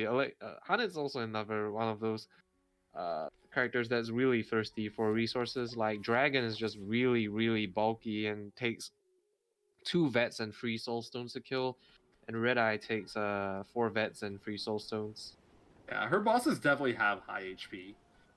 Dragon's And actually the only boss, like at least in its late game, that we actually have to break first because we just don't do enough damage. I mean, we can with Darion, but it's kind of a waste to let him get hit. So like, it's just much easier to break and use element. We actually need to use elemental break to kind of boost Cyrus's damage because that's just way too much HP and defense. You can maybe do something with like Alphix Alphins, but yeah, it's just not worth it. The thing about Alphix is since we double cast the spell, it's much longer animation time as well, so really Yeah, worth it's the trouble. definitely more optimal to not use Alfrix and use Elephants instead of Alfrix, if you can. Yeah, they essentially give you the same damage multiplier, but you skip half damage. So Alphins is better at this point. We actually did we get through both those screens without a battle? That's sick. Yeah, that's amazing because usually it's a very high chance to get through a battle through that first Haunted 3 screen. That's Haunted 3 is the worst. It's beyond current. I think Haunted 3 because I only will equip it if I sell, because I'm just gonna sell a Marcelim just for safety measures. What I do nowadays is I keep the Wizard King equipped, and I just sell in Sunshade, because the shop's like right on the way to Prim. Oh, I should. That's actually a good idea. Yeah, I think it was Dahlia's idea, actually. No, it was Lost Core's idea. I've been doing that for a while, just so you don't have to do equipment menu here. But Double Tomahawk, I don't know if it saves or loses time here. And it's definitely better for Red Eyes, so it's kind of whatever. It's nice for Red Eye. Yeah, it doesn't really save or lose you. I guess you can skip like the Holy Light animation, but honestly, the Holy Light animation is pretty fast, so it's kind of whatever. Nothing to do anyway, so. I've never bought, like, sometimes you're just lazy, and even though we've all been running and routing this category for quite a while, we don't time every single little thing like we should. We are in this furrow, and we don't know which of these is faster, but it's like either way, it's gonna be a second difference probably either way, so it's no biggie, it's a preference thing. Yeah, like each runner will like when you go through the route, like each runner will kind of have like their own style, and like even for Ophelia, I will do some menus differently from, let's say, Zero and Quadra will do for their menus. Yeah, definitely. I don't know if you mentioned this, but Double Tomahawk. I mean, as the name suggests, it hits 2 times per hit. It's really useful for Galdera Phase 1. And it's also one of the reasons why you need to do Ulrich chapters before Hanet, because Double Tomahawk unlocks when you beat Ulrich chapter 4, and Archibald appears in Stoneguard conveniently enough, so you can just get it during Hanet's chapters. Yeah. Specifically to get it from Archibald, you need to do Ulrich chapters. You could technically get it from the Ogun quest, but it's really slow, though. Fast. Yeah, you for the Ogun quest, you have to talk to him in Northreach on the second screen. Then you have to go to Victor's Hollow or something. Like, I think you have to buy the flower or something. Might remind me always. We used to like I was routed in at some points to like AMS, and it was considered a backup for Galdi, like if you were missing money, because you could skip buying the Tomahawk essentially if you do Ogun Quest. You save 60,000. But the ideal time to do it would be to get like the Mind Me Always when you go to Victor's Hall for the Primeval Bow. Also, we just skipped the first on the 4-screen battle. Nice. Haunted Forest Curse. This is where, because I usually will always try to YOLO escape to save time because I gotta play Always risky, and this place always screws me. All right, please give me an encounter. Always fail the. I fail the feel like that was figure. close. I feel like you might have barely made that. I know you probably were would have trying made to- that, but I would rather take the encounter here personally. So at this point, we just want XP and JP on our characters. We do still have those thresholds we want to hit, and Haunted 4 battles are like some of the best battles for giving XP and JP. So normally we don't even mind battles here, but depends. So now like for late game, we want to aim for 45 on Arion because it makes a certain chapter 4 steal 55% instead of 15%. It's actually the bane of like every run that isn't like a full. Game Excuse me? category. Okay, well I can do this backup strat. She was blinded. Or Oh, she not was blinded? Was she not? I also. She was blinded after. Wow. I've never seen this before. There you go. Yay, it's a marathon run. It's official. Interesting fight. Oh, either way you kill next turn. I'm like, I actually don't know if this kills. I assume it doesn't. You can just heal SP. Actually, this is the reason why we saved this. Might as Oh, well there we use go. it. Oh, nice. You gotta teach him a lesson for dodging. You don't dodge Han's arrows. Here's what you get. That was interesting. We didn't mention the other effect of the Tomahawk. So the double Tomahawk hits twice, but it also is like plus 190 accuracy. That only applies when you're using the Tomahawk. It doesn't factor into your other weapon's accuracy, so didn't help on it there.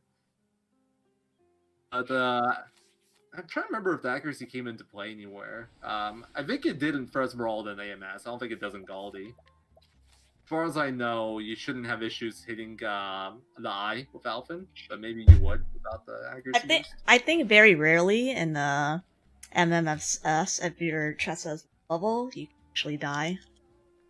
Or not die, but like miss Mystery Man. Since you're doing the unerring, can you just attack Osiris instead? Yeah, that's what I do, but I think that's what used to be in AMS, is like having Tressa do a regular attack. It's been so wrong. We actually got to look at AMS again. We had like, well, I think the biggest thing is like the fewer Dracing fights. But I don't think the Primrose has been routed with Primrose Rout's been routed with that yet.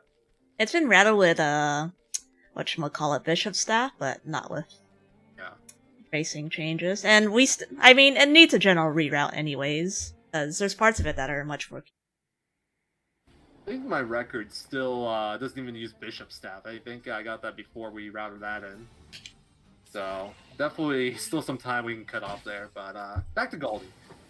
So this is actually one of the rare times where we use a tier 1 spell, because with all the stuff we have now, we actually one-shot him with just tier 1 Scholar Spell instead of like a tier 2 Scholar Spell or a Sword Spell. So we do that, faster animation, and we save some SP. It's kind of cool. It's like the one time throughout the whole run, essentially, where we use a tier 1 spell. Yeah, and Helganish also has like 0 HP. It's like 4,005 or something. You can kill him with like an L stone he's weak to, and any M stone, which is really, he has really low HP for chapter 1 boss at for 4 characters. I think it's the lowest probably. Yeah, I'm lowest. really tempted to do this, but this is Oh, press plus. That's on Switch though. Hey, Hey, you went through it too fast. We didn't get to see the first line. okay. best line. Or Tressa. It's okay. She'll be fine. Is anyone gonna explain what the I don't context is?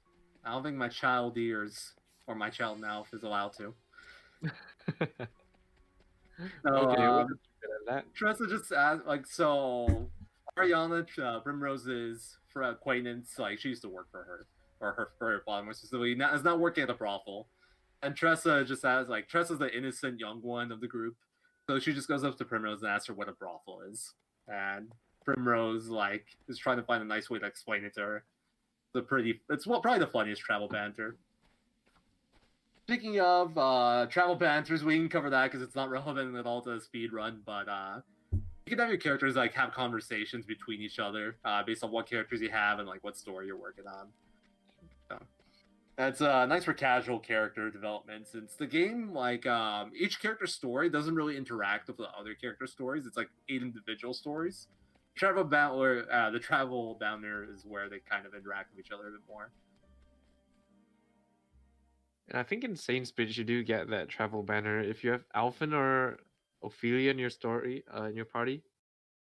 Not sure if you remember what that was. I'm not But sure which for- one you're talking about. But for the Ophelia fans out there, it's basically a travel banter where Alphen, I think Alphen's, I mean, they're talking, and Alphen at the end he remarks something like, "Oh wow, she's so cute," Oh. something like that. There was, I think this one was in Gold Shore. I think it's like Ophi Chapter 3, but there's another one of Alphen and Ophi where I think, or maybe it was Alphen Chapter 2, where Ophelia compliments him and it's like, "Oh, my butt itches." Whenever I get complimented, my butt starts to itch. It's so weird. Alphen's comedy. Alphen's just comedy. Alvin has some great lines, especially in English, and Alvin's English, exactly. I love Japanese the voice Spearhead for Scholar, the best. line. Oh yeah, Scholar Yeah. line's really good. I love his Spearhead line as well. It's like, "Ha, get the point." Us. Hello? So this is like one of the differences with Cyrus story because we don't have a level 40 Ophelia to allure him with, and so we have to Oh nice. take this Good try. 30% chance, also 5th try, by the way. That evil man right there is the reason that Ophelia's sword got routed. Because I had like 4 runs in a row where I failed at, and I lost like my record or PB to that. I just got mad and I routed Ophelia's sorcerer. What were you gonna say, Quadra? I was just talking about Alphen's line. It's really funny. Oh. But yeah, lightning blast. I think it was like, get ready for a shock. Oh, yeah. It's like it's all puns. Well, not all puns, but some of them are puns, and it's amazing.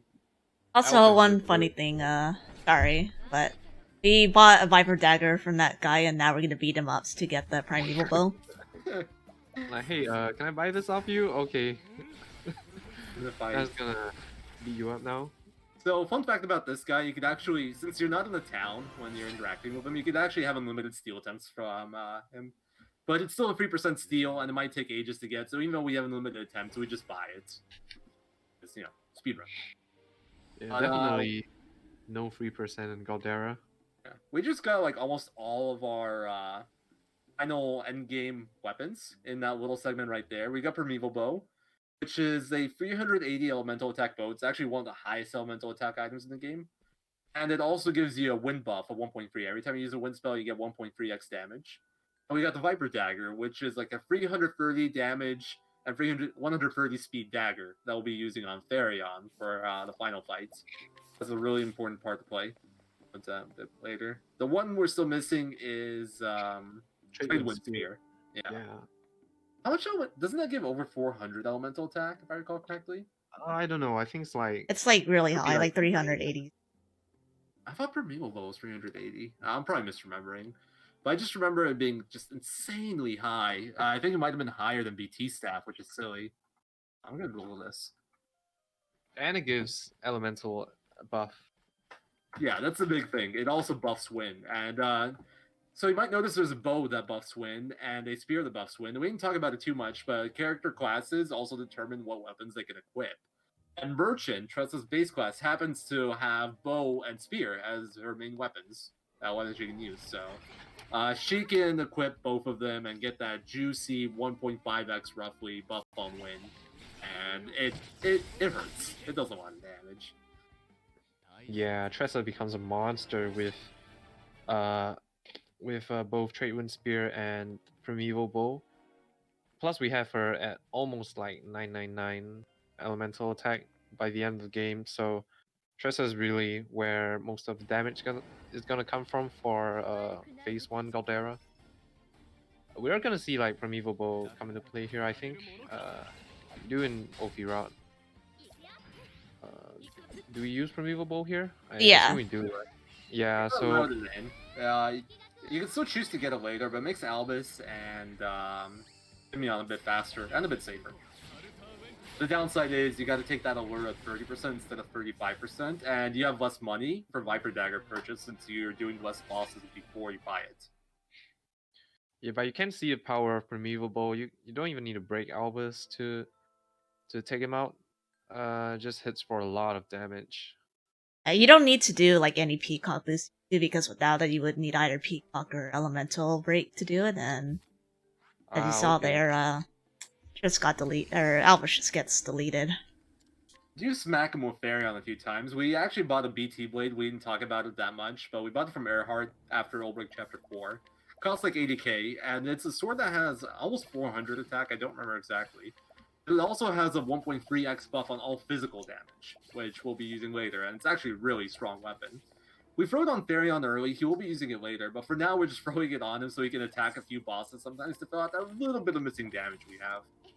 Like right there, we needed like an extra 1500 or something to guarantee the kill, so we just smack Albus a few times.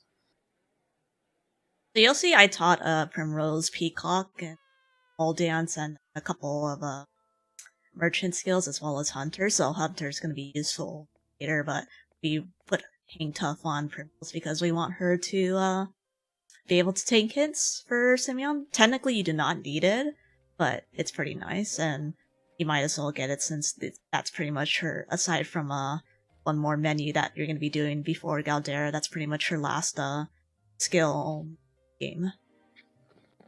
So we haven't really mentioned Hang Tough at all. Hang Tough is like the second to last merchant sports skill you get.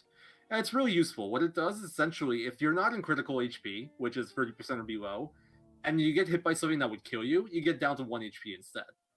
And a lot of bosses, well, not a lot, but a decent amount of bosses can only attack once per turn. Sometimes they do something else in the attack. What Hang Tough gets you is it lets you survive a lot of turns where even with amazing armor and like high stats, you might have gotten one shot anyway. But it lets our really weak, underleveled characters survive a lot of boss fights that they have no business surviving. And in terms of fights, it's really used in a few places. I think like here sometimes, if you get unlucky, Lucia, it matters. Actually, not that much in Lucia, I think. Darius, it can matter, depending on who he attacks. And then it's just like Galdera phase 2, where it really comes into play. It's an incredibly useful skill. It's just that we have other priorities with this route. We got to teach sorcerer skills and all the stuff that buffs sorcerer skills. So we can't afford to use JP or even skill slots for survivability boosts for our main characters. Okay. So this is actually one of the hardest fights, in my opinion, casually, and in most speedruns, but here it's pretty straightforward, luckily. But we do have a few things we want to do here. We want to steal an item from the female puppet. And if you don't do that Tenebrae at the start, it's a 95% chance, but with that, it becomes 100. Technically, don't need to break Simeon to kill him, most likely. We could have wanted, like, more buffs or something, but that Tenebrae also has the extra effect of doing enough damage to give you 100% steal on the female puppet. This gets you a mental belt, which is 65 elemental attack, 50 elemental defense accessory. We'll be using that on Cyrus for, like, the final gauntlet and the final bosses. Oh, thanks for the physical belt. Also have like 3 characters barely miss their levels there. So I don't think we mentioned it yet, but whenever you level up in this game, you get full healed. So it's really nice in that fight. This is a 2-part fight, and if you can level up off it, that makes things a lot cleaner. It just means you're less likely to die here, but most of the time you're fine. Okay, yeah, that's actually the good fight. So Primeval Bow, you actually have enough damage to kill with Alphans and only 1 damage buff, either E-Break or Peacock. But Primeval, you need 2. So the way this fight goes is if you have the Primeval Bow, you just apply 1, you break with Therion Prim hits, and you E-Break with Cyrus turn 1, and you kill Ventus. If you didn't have the Primeval Bow, you would actually want Peacock and Elemental breaks. So with how the turns play out, it becomes a 3-turn fight instead of a 2. Simeon's magic attack though has a chance. Will always silence someone, and we need Tressa and Cyrus to not get silenced. So it's essentially a 50-50 on whether or not you get the fast fight or the slow fight. Because if one of them gets silenced, you need to heal it, and then Prim has to do a peacock to make up for the e-break wearing off, which extends it one more turn. It's not a big deal either way. It's just one of those things where it's like a coin flip on how much time you save. And here we're learning a bunch of Runeblade skills, but we're not going to be using any of them actually. We just want an ability. So from getting all Runeblade skills, you get an ability called Elemental Edge, which essentially lets us start a battle. Which lets us start the battle, and it's like a permanent buff on both elemental defense and elemental attack. Like how same thing that Peacock does, and Sheltering Veil from Cleric, which we never use. And it's just like another nice 1.5x elemental attack multiplier. One downside is you can't Peacock for extra damage anymore, because Cyrus already has it, but that doesn't really matter now. Yeah, so Lucia in casual playthrough is really annoying because she has like 30 shields. And basically what you're supposed to do casually is you're supposed to slowly wear her down, and then do some damage to her on the first break. And then after the first break, she changes her weaknesses to elemental attacks and lowers her shields to like 15 or something. And it's even more annoying because elemental attacks don't hit many times, and you still have to lower 15 shield. So Lucia fight is really annoying casually, but thankfully for Galdera, we have the power of Primeval Bow, E-Break, and everything to finish her cleanly in two turns without even having to break her. So really good. I mean, if we had to do like single story strat, that would be so annoying. Yeah, that's why we put off Lucia until like the very end, so we can do this kind of strat. The solution to dealing with 30 shields is to just don't deal with the shields. Just one-shot her without the break. And Exactly. it saves a ton of time, because knocking off 30 shields takes quite a while.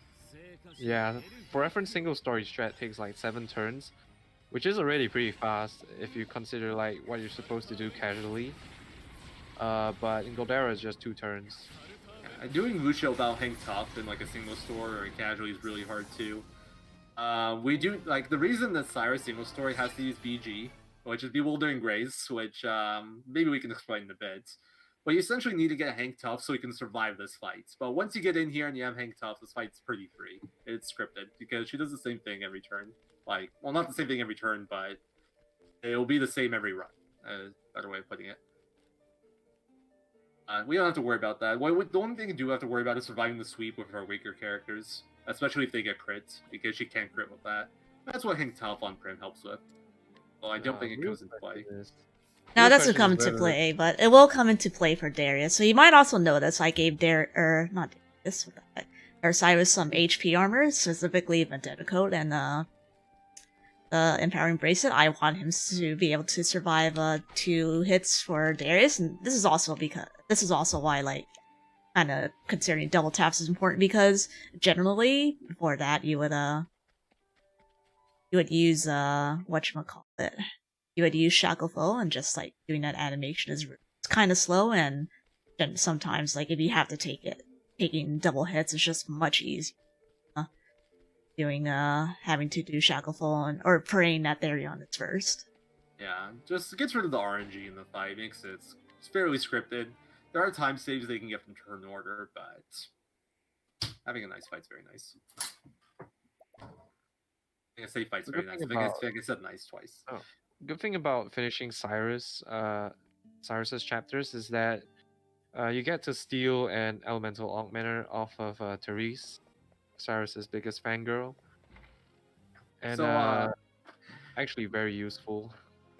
Plot-wise, Therese is actually what gets him kicked out of Atlas Dam. She gets jealous of him spending time with the princess, and she accuses them of having a relationship or something, and then the headmaster, an evil guy that we killed in Chapter 3, fires him more or less, or makes him go on leave. So Therese kind of like Cyrus is cool with it because he wanted to go look for a book anyway. But Therese kind of puts us in a bad spot, and then we pay her back by stealing her elemental augmenter after. Really funny, really funny story. It's kind of anime trope kind of story, but amusing to see nonetheless. Like the stories in Octopath are really just kind of charming in my opinion, funny and stuff. A little bit more Not than others. There's like dark stuff in Cyrus's chapters, and like Grim's too, but there's always the like element of humor in there. Mostly with Cyrus's chapter. Prim's story is just pretty dark. Yeah. Prim story is just dark all around. Hey, I'll say she's my favorite story. I feel like it's an actual story.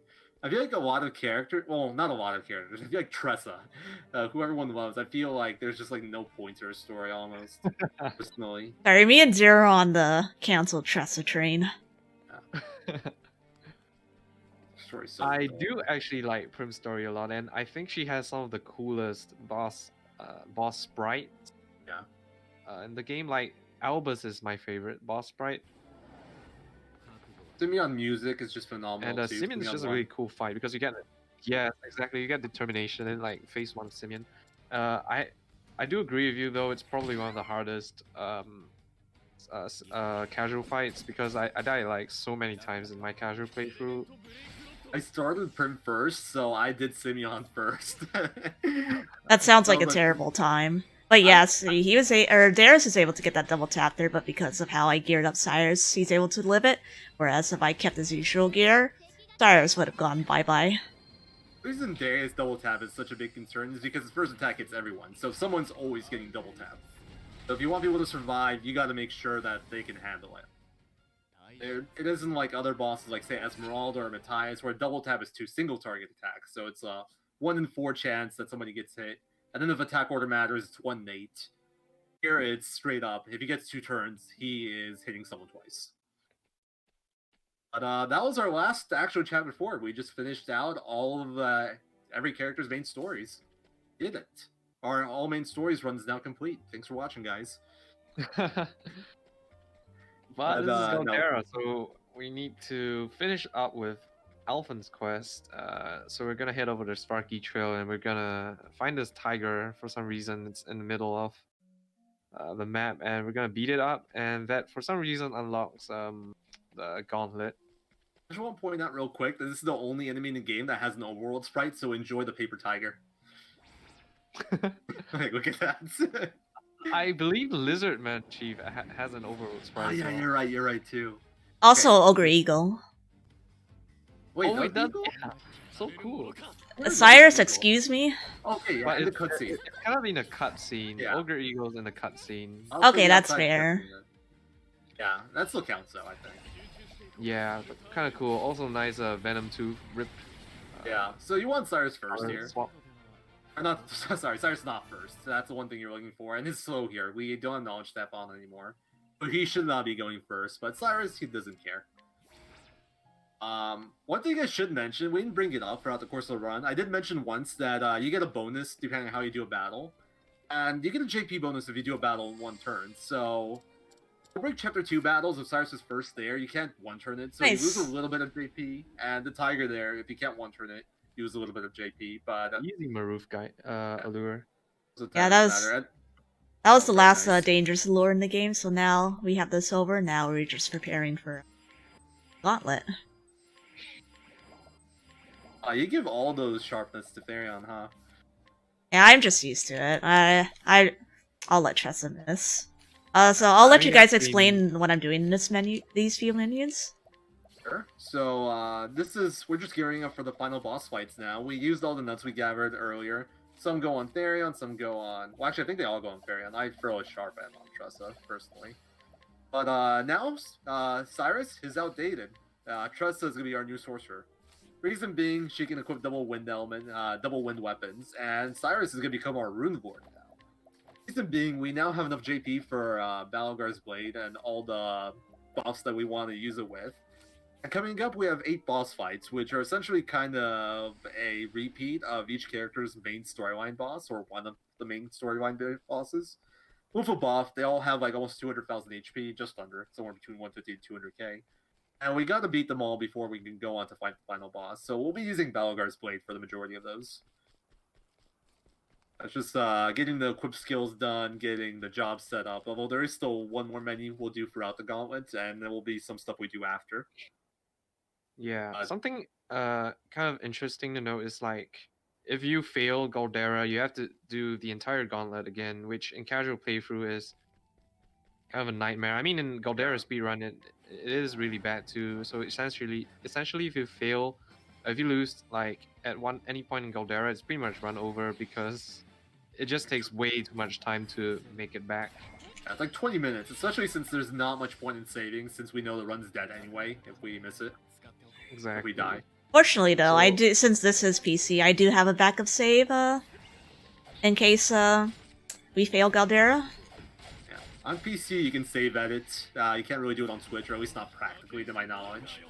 So other people smarter than me have found a way to like save edit, so you can have a save right before Galdera, which is the final boss. If you don't do that, you end up at best outside the gauntlet, and you have to redo everything. But for marathon setting and for testing, this actually helped a ton with testing and figuring out some stuff and some strats. You can make a save right before Galdera.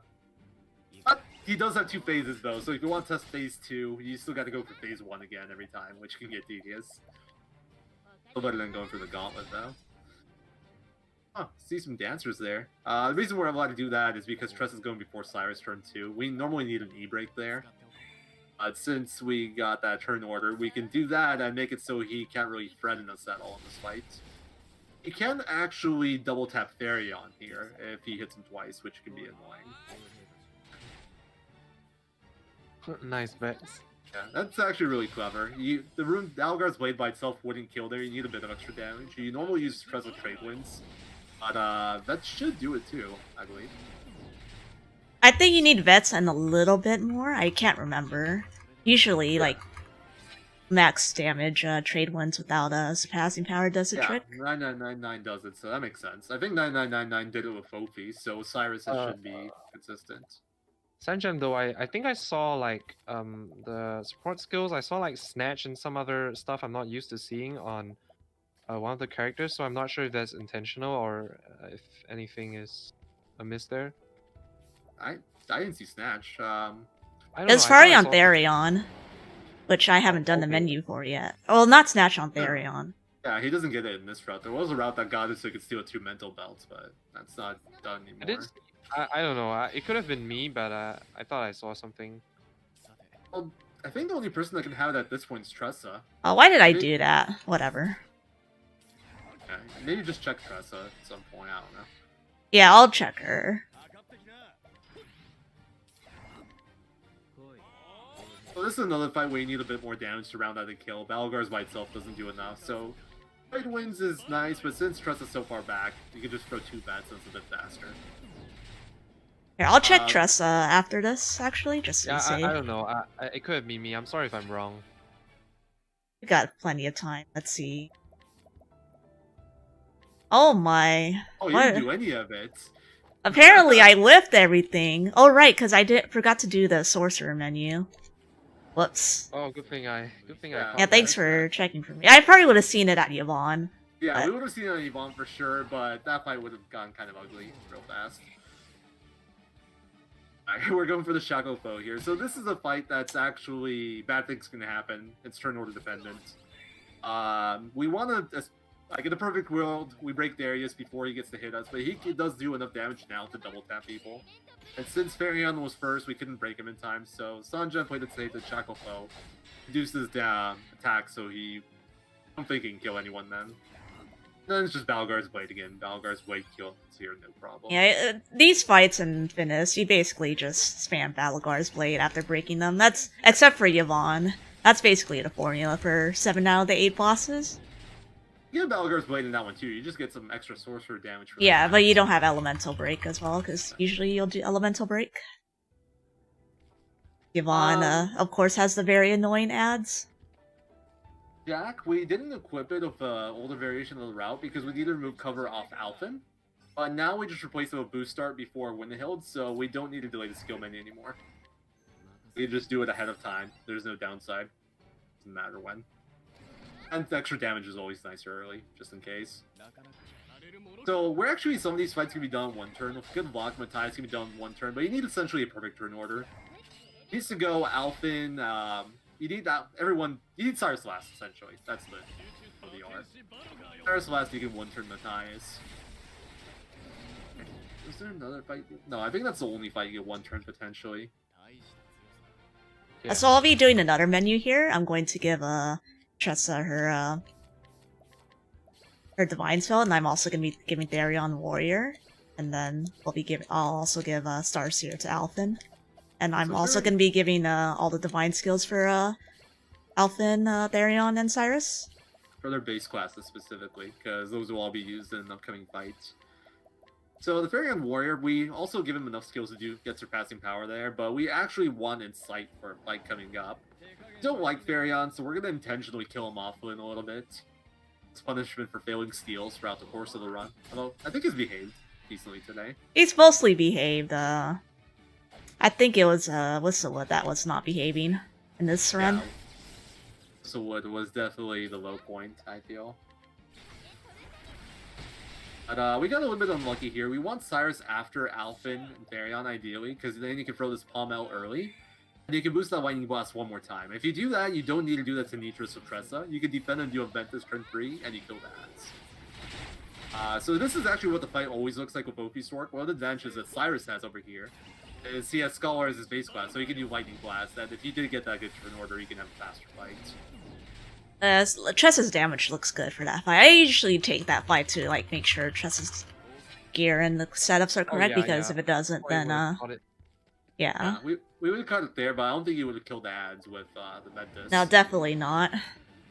So I would have probably needed another Lightning Blast turn 3 or something. I don't know if you still kill Yvonne. I don't think you do, actually. I don't know how much of No, we're not gonna kill Yvonne like that. So this is one of the perks of Starseer here and having Therion and Warrior. You can hit this Spear weakness, and what was it? Yeah, it's double Spear. Starseer gives you Spear, so you can do that with 6 attacks. You can also choose to not give Alphen Starseer here. It has some benefits, just a bit less menuing. And you can delay teaching VP Eater on Therion and do it in the menu after, but you lose out on that break. And you lose out on some flat HP, because Starseer gives you a bunch of flat HP. Also moveset on Dagger for Yvonne, because if you get Alphen early, you can't break with him anymore. But for Tiger, you can just break with Concoct instead. And animation, it's a little bit slower, but overall, I think it's faster. Right, so this fight Zero said we needed the insight because we want Therion not alive at the end of this fight, because we want to set him up with 1 HP. Essentially for phase 2 of Galdera, there's a passive skill on War Master called Fortitude, which increases your damage inversely proportional to your HP. So at 1 HP, Therion's damage will get multiplied by a huge amount. So that's basically the strat which we're gonna adopt for phase 2. It's 3x damage at the minimum HP. I think you don't have to be absolutely lowest to get 3x, but it's somewhere around there. Worst boy, by the way. Goodbye for now. Bye, good riddance.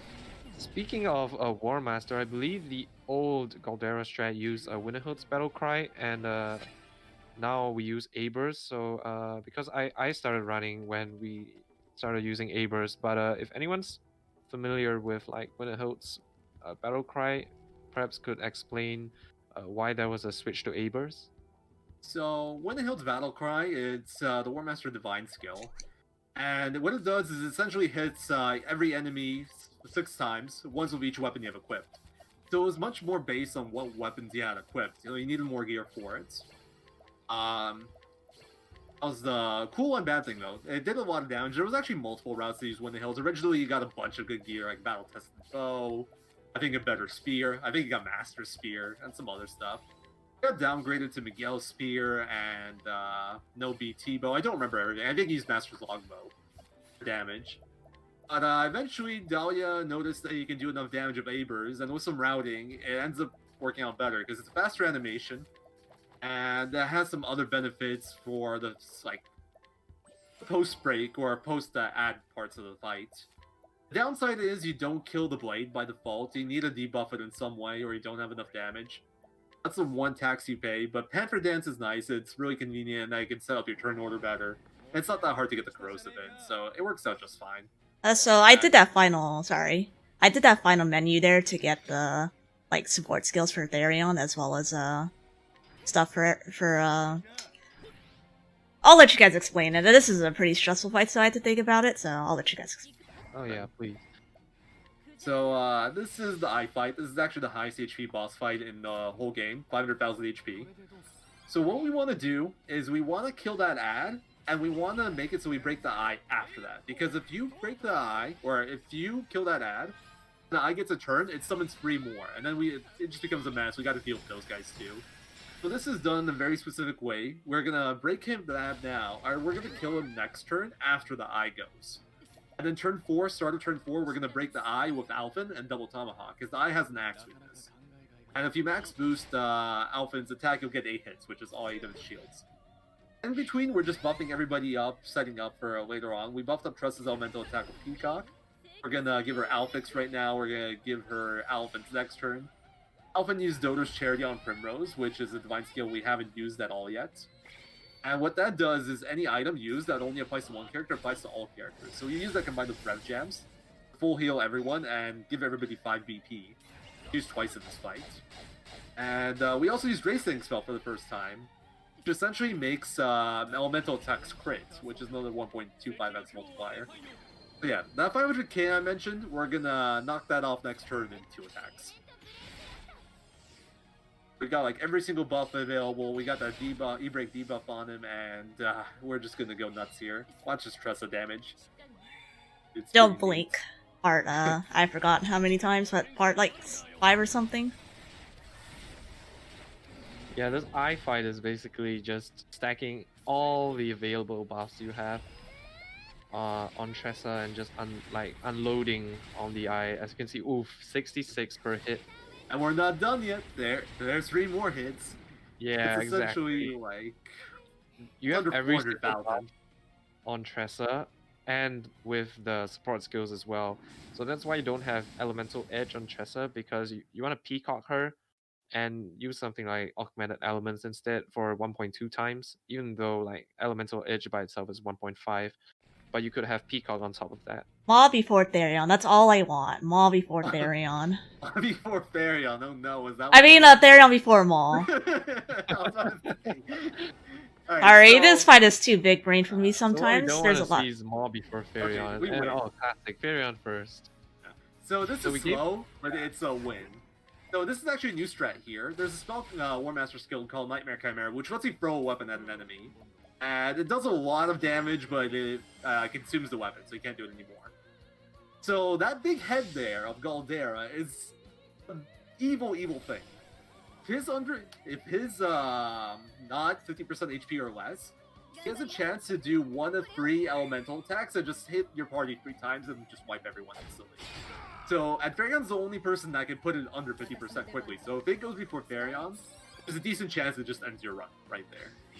That's why we do that Warner's Sword Nightmare Chimera turn 1, so we can just guarantee that doesn't happen. Therion, Like, from excuse me? Did What did I miss? Did he miss Light Black? No, his turn order. Alright, let's see. I can't see, it was too pixelated for me for a moment. Or is after That's awkward, but that's fine. You just got a gold blade here, I think. I got a leg hold there. I'll just leg hold everyone for safety. Therion's Yeah, fired yeah, you anyway. gotta Speed's a leg great hold stat. Yeah, I mean, we Yeah, have Fer- all the speed on Overing, but he still went after Farion. I think the blade. Well, we already got it the corrosive hit in, so it doesn't matter. What better way to end the Galdera run than to put Jank Galdera phase 2 fights? So, like, this is the backup, so you actually need to give him a bit more SP. If we got the normal fight, we'd be fine. That's one of the side effects. And it generally takes at least 1 turn longer. With Bad Luck, it can take more. Oh, you can actually do the no-break fight here. I think it's a little too late for that. Maybe? Oh, I don't right. know. No, it's the perfect time. I You can't Nightmare brain. Chimera, Death Cleaver, a cold, and then next. Oh, yeah, I don't even need it anyways. Whatever. Hey, you do you. I just like the fight. I think the fight's really cool. Wow, wait, what is that? What is that turn order? Yeah, exactly. So normally you use the like hold there because that shuffles your turn order, so he can end up before you. And if he goes before you, he eats all your BP, so you end up 0 BP. Instead, he just went last 3 times. I have actually never seen that before.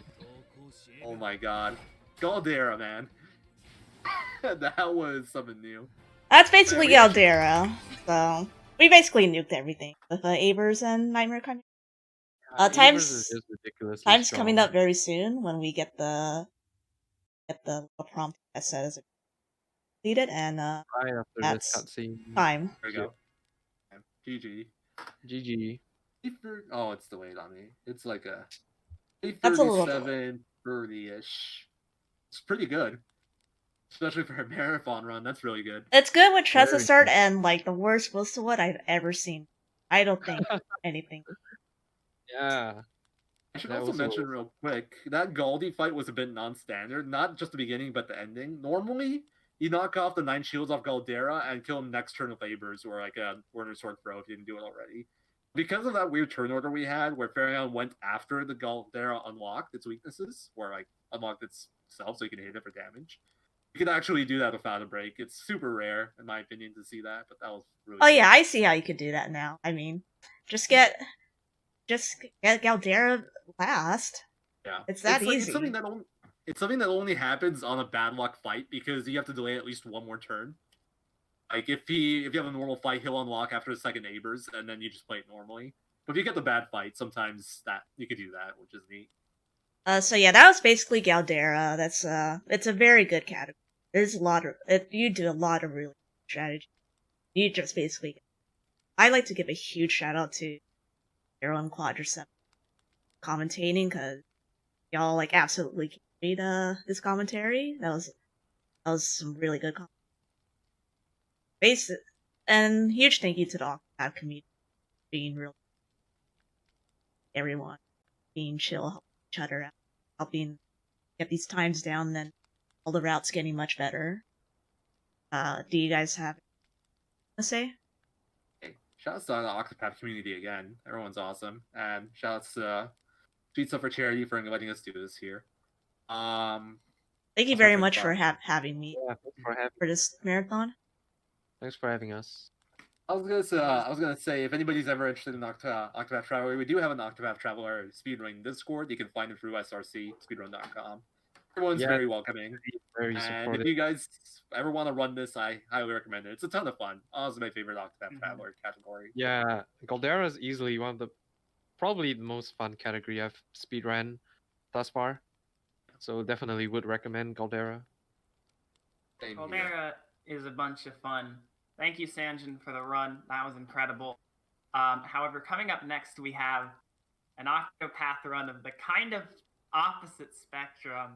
Oh One of dear. our- We got the We have- best run ever coming up. It's the Yeah, best we- category we have- ever. Who needs we Galdera? have one of our bonus runs. We're going to have Star Smiley coming up next with Golden Axe, so stay tuned for that. That'll be good. Well, next. Definitely Anybody watch. got any guesses on how many steals it's gonna take? Give me some- 69. Or That's a good one. 42. I'm gonna go between 69 and 42. I think Okay. that's the answer. I mean, that's a good range.